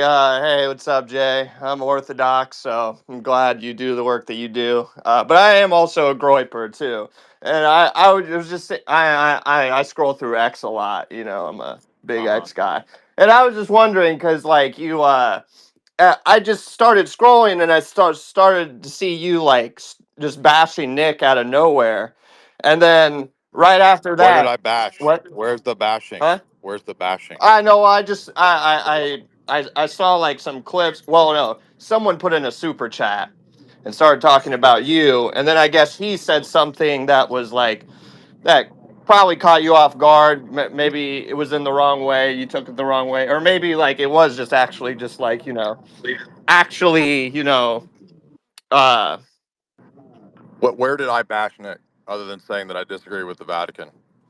well, I mean, no, that's what I'm saying. You guys had that disagreement where like the Vatican or whatever.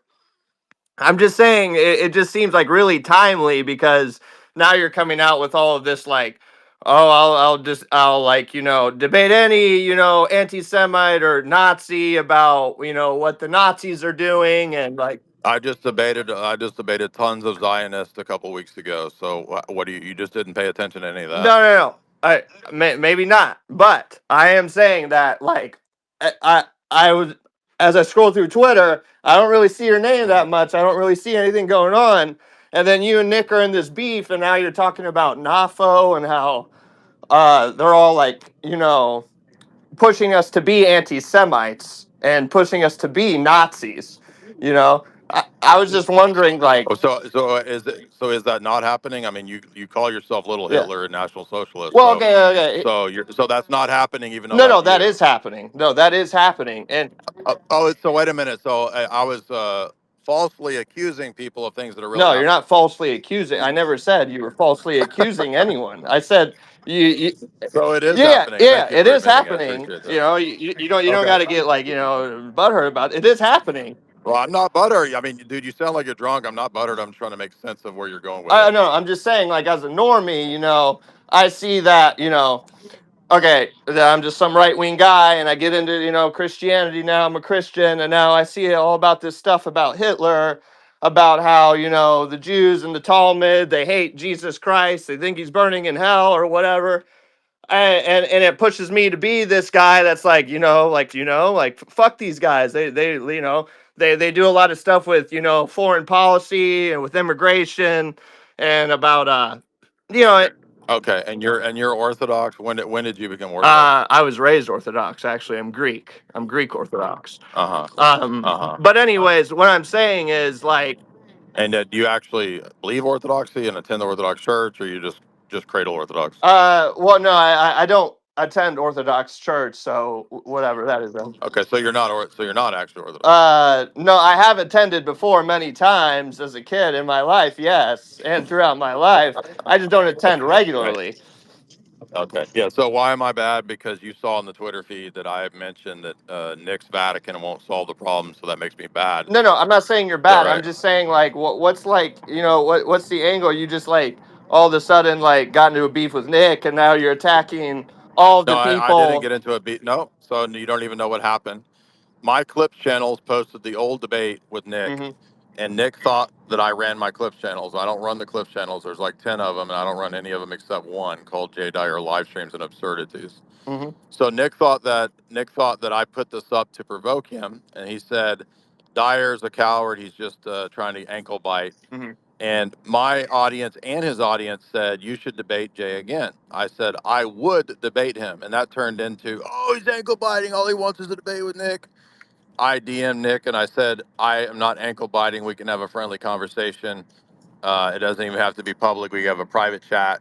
None of that was heated. It was all used as a way to just say that I'm a coward because I don't talk about Jews enough. Well, no, I'm just saying from the standpoint of like as soon as this started to ramp up again, because I know you debated him, very early, and I honestly think that you won that Yeah, but debate. it's not my fault that you just now saw this in the feed. I have no control over the feed. And the fact that you didn't actually watch any of my content in the last year, constantly debating Jews, Orthodox Zionists, Orthodox Jews as well. Dude, there's a debate. You can go watch the debate on YouTube. It has like almost 100,000 views where I debate an Orthodox Jew. Hmm. You can watch my Hodge twins. It has almost 500,000 views. All I did was talk about Zionism and Talmudism and Islam. I'm So not. it's not I'm my not saying fault you that you didn't didn't. see all this shit. No, I'm not saying you haven't ever spoken on that topic. I'm not saying that. It just No, seems. you said that it's suspicious timing that you just now talked No, about it. no, it's suspicious timing that you come out with this well, what's it called? NFAP. The people that are pushing propaganda to make us believe that we're Nazis or something, or like push us into being Nazis. Why couldn't this Oh, just be like a wait a genuine minute. Wait. thing? You cut out. Sorry. What'd you say? Are you talking about what I said about NAFO? You're saying that's suspicious timing? NAFO. Yeah, no, Okay, no, no. I'm just do you know what saying. that is? It has something to do with Ukraine and about how they are Okay, so some you don't even group know out what of it is. Ukraine that are pushing Yeah, so you don't even know propaganda. what it is, but it's suspicious that I talked about it, right? Well, okay, explain to me what it is then, because what I got from the gist that I got from it was that it used to be a group in Ukraine, and now they're not. Now they're not No, it's not. Ukrainian, and It's they not even. turned into something No. to where now they're pushing Nazi propaganda. Oh That's what my I got from it. god. Oh my god, dude. This is unreal. So what's the NAFO thing then? I'm just confused. I'm just confused how you're attacking all the national, not attacking, but I'm just saying like the National Socialists. You're saying this is Oh man. disingenuous, and they're allowing it to happen because they want this whole like How drunk are you, dog? Just be honest. How many shots you had? Just be honest. I'm not drunk at all. I don't understand why this is like this is so Disingenuine. Like mind wrenching. I you're don't know. I don't slurring your understand words, dude. why you're sitting here. Why are you Oh. here to? You don't know what NAFO is, but you wanted to come to debate about it because it's suspicious. What do you mean? Okay, explain to me what NAFO is, because obviously I got like the wrong. Well, why? How do you even know it's I, if you don't know what it is? If you don't know what it dude, is, how is it suspicious? I read it and it said it was a group that was that was Ukrainian. Are you just trolling? This is a waste of my time. This is the that we're dealing with here. San Joe, what's up? That dude was drunk as hell. What you say? He can't even slurring his words. Can't even talk. Disingenuine. Disingenuine isn't a word. San Jose, what's up? Taking me. So, and to bring it back to what that guy was just saying real quickly, NAFO, that is straight up a CIA op. You want any more evidence of it? Just look at It's a Kraut and Pete. NATO bot army. It's a NATO SOC army, bot army that they used the last 3 years to promote on Twitter and online all of the anti-Russia, pro-Ukraine stuff. Yeah. It seems to have died down. They all use the Doge dog as their symbol. Yeah, I'm familiar So with it was the yeah. and it was run out of like Cybercom and the U.S. military bases like that, as well as out of NATO. So duh. Yeah, no, I'm Yeah, but that would have no relevance whatsoever to the sudden explosion online of neo-Nazi stuff and tiny mustache man everywhere. No, it's all organic. And here's what's gonna here, watch this. All of these are going to be led to some big event or meeting, and it will be the new Charlottesville. It'll be the new January 6th. They'll all be led to some big event, and they'll all fall for it, and they'll all end up in jail or in some stupid ass battle. And then, right, I will still be the conspiracy theorist, even though this happens over and over and over again.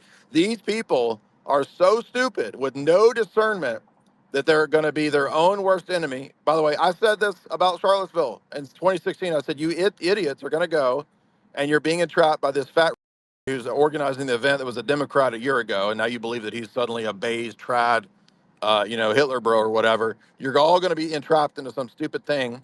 And then when this all happens, I will still be the, even though I'm right once again about this stuff. Well, I mean, you are the KGB sorcerer, so you are not to be trusted, Jay. So, I mean, there's that. But well, I mean, Dugan coin is one Dugan coin is worth 25 Bitcoins. So what does that tell you? that tells me that I don't understand how exchange rates work. I don't have the brain for that. I've always been bad at arithmetic. But yeah, just to move on from that, what I was originally By calling the way, about. people were saying Jake Shields was like interviewing and supporting the Patriot Front. It's like, dude, if you don't have the discernment to recognize like a Fed thing, like good luck with that, man. Have fun. You guys have fun with that. And when you're sitting in some stupid ass jail cell, wishing that you hadn't made fun of the Jay Dyer, you're gonna. This is what I should have said back at the time of Charlottesville. I should have said you're walking into a trap. And you guess what they all said back then? Exactly what they're saying now. Dyer, you fucking Russian agent piece of shit. You can't stop us. We're going to set up the Third Reich. You're not going to have a Reich in America, you fucking. Yeah, well, at this point, it's probably just safer to assume everybody on the internet is a Fed. So, but hey, we can all become Feds. We can all No, the Feds infiltrate. all went away. Didn't you know the Feds went away when Trump came in? Trump came in and he gave them what for? With Elon and Zuckerberg, and they lightened up. And that's because Trump. Oh, wait a minute, though. But wait, Trump was a secret Zionist agent the whole time screwing us over. But all the feds retired, and there's no more glowies, and there's no more feds. So you don't have to worry about it. They all quit. They all quit. You need to stop poking holes in this worldview, Jay. It's awful. Anyway, what I was calling in about was that I've been having a bit of a back and forth with I don't know how relevant this is to today's discussion. I imagine there's been some J-spurging, so to bring it back to an old J-spurg, Brother Nathaniel, he's been saying some stuff about like it sounds like he's been saying that you teach something that sounds like Nestorianism. And I kind of took Brother that in a bad Nathaniel is way. a mentally unstable person who literally says that there's no such thing as theosis. No, So no, if you're I'm going to starting listen to it, to yeah, I'm starting to kind of get that impression from him because like the stuff that he's saying, like it sounds like he's creating a kind of guys, dialectic, but yeah, guys. I mean, he's either a Fed, in my opinion, or he's on meds and he gets off his meds. Now, I've been told by several people that know him that he does take meds and sometimes he doesn't take them, and that's when he has the outbursts. And I've never talked to this guy. I've never had any interaction with him directly, and I never will. And all he does is talk about just the most insane stuff. Like, could you imagine being a monastic for how many decades, supposedly?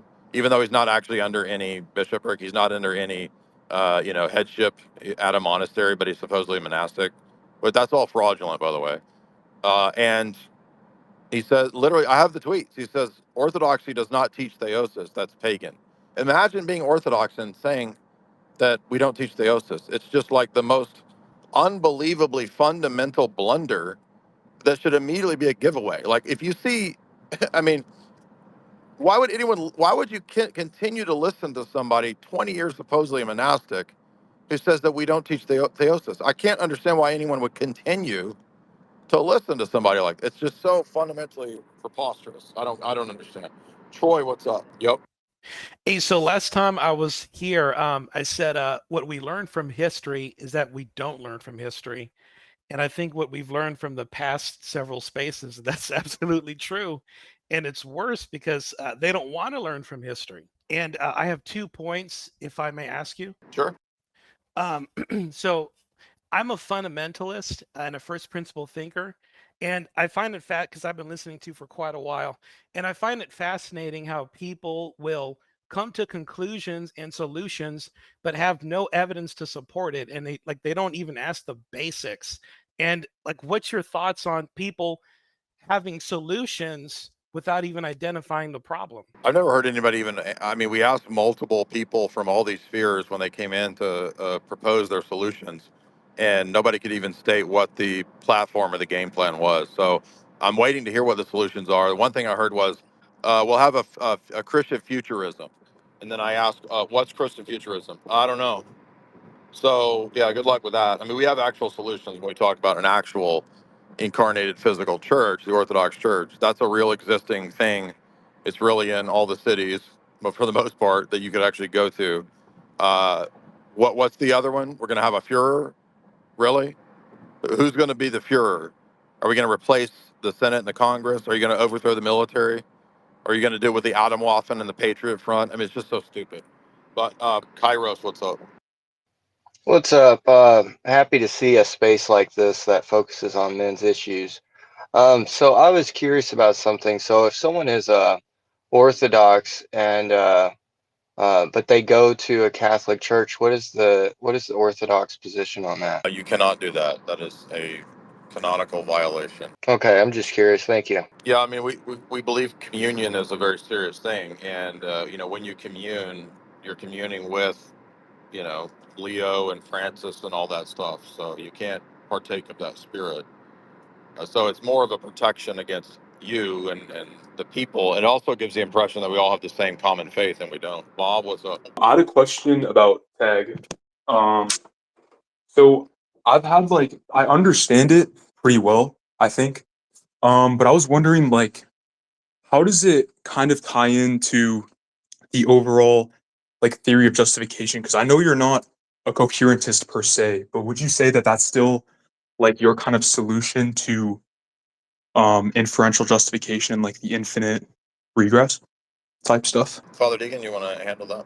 No. So tag has nothing to do with making the infinite inferences or committing to coherentism or foundationalism. What it's pointing out is from an autonomous position. Of course, on a day-to-day, our day-to-day trying to find out, do I know something kind of at the first order? There might be something like that. But what Tag's doing is talking about something totally different. Like, how do we actually justify that knowledge is even possible? There's no system, no coherentism, no foundationalism, inference, anything like that, or even any words or propositions that can actually justify that. And so, if there is going to be any justification for the possibility of knowledge, it's going to have to be in a radically different category, which is what we call theonomous epistemology. Does that make sense? So there is no there is no inference, there is no direct acquaintance, there is none of that stuff's going to be able to justify any of those theories and ground that knowledge is possible. Now we know that it is through a radically different way. I'm starting to call it the apophatic argument because people were like, well, how does it overcome the trilemma? Or it's like, it does. There are no words or propositions or systems that can overcome that. Ultimately, it's overcome in silence. Now, I can speak about that, but we see the order of the divine revelation, that which I'm speaking, is not identical with the thing that I'm speaking, nor are my propositions or sentences that I talk about that the justification for that. They're merely pointing out that it's beyond speech. It's a radically different category. And it's either that or nothing. But inevitably, after knowledge is grounded and justified, how we know stuff and that's a separate question. And, certain theories might give kind of insights on, but they all have their problems. Does that make sense? Yeah. So when you talk about the the circularity in the worldview, I understand the thing about highest authority, and then you have to kind of appeal to itself, like logic and words and stuff. But how does that tie into the overall worldview in terms of justifying it, right? Because I know it's not foundationalist in that like you go from one thing that justifies this, but it's kind of like in a logical sequence, right? In terms of like, for example, one thing I've had a lot of trouble with is like arguing for the church, right? Because it's kind of like it is circular in that way where you appeal to scripture in a way and you appeal to like the councils and the coherency and stuff. So I wanted to, I don't know, I don't have like a proper question, but like just your thoughts on I that. mean, I don't know if that's suppose you're a detective or you're in a court of law. Is it circular to appeal to the facts that you're in an attempt to try to prove that their facts are relevant to some? It's just kind of a weird. It's like, of course you're going to be referencing those as part of the evidence, and does that make sense? So it would be circular if I was like, if I said, John next door, it's a fact that he stole. How do you know that? Well, because it's a fact, right? I I'm basically bootstrapping. But the fact, no pun intended, that I'm referencing that, and then by other means, right, different, patterns or evidence or different stuff like that, arguing that it is a fact is not circular simply because that's going to be part of the evidence itself. Is that it's there and I'm referencing it. And nobody's saying, and this is what's great, is nobody's, of course, divine revelation given to the church is the ultimate standard. It's not circular because nobody's saying, well, you just got to believe that there's no evidence outside of that. And I actually quoted I'm putting in my paper, and Jay, you probably saw this too. This is a great line from Father Florovsky. Revelation is history, the history of the world as the creation of God. And that just shows you why tag and theonomous epistemology is not some system that you can build. You don't have to just assume what's in question in the church. The evidences are outside of that. There's an objective kind of, you can look at history. It's not some platonic logical system that I build in and just prove stuff. There's clues outside of the church in history that are objective that can verify that. And that's why it's not circular. Now, if you ask what ultimately makes those things true and justify, well, it's the Trinity and God and his revelation. But I don't have to assume what's in question to prove what's in question. The clues are everywhere. They're in man's heart. And that's why, some of the presuppositions have said everything is evidence and proof for the existence of God. Like, it's all there.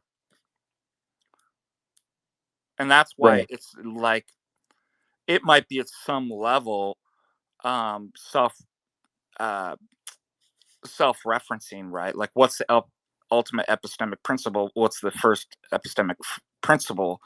But you don't have to assume that in order to prove the case. The clues are outside of that as well, and there's many justifications pointing back to the ultimate first principle. But it will be reflexive and recursive because it is the first principle and it's contained within that. But the evidence and clues are found outside of that as well.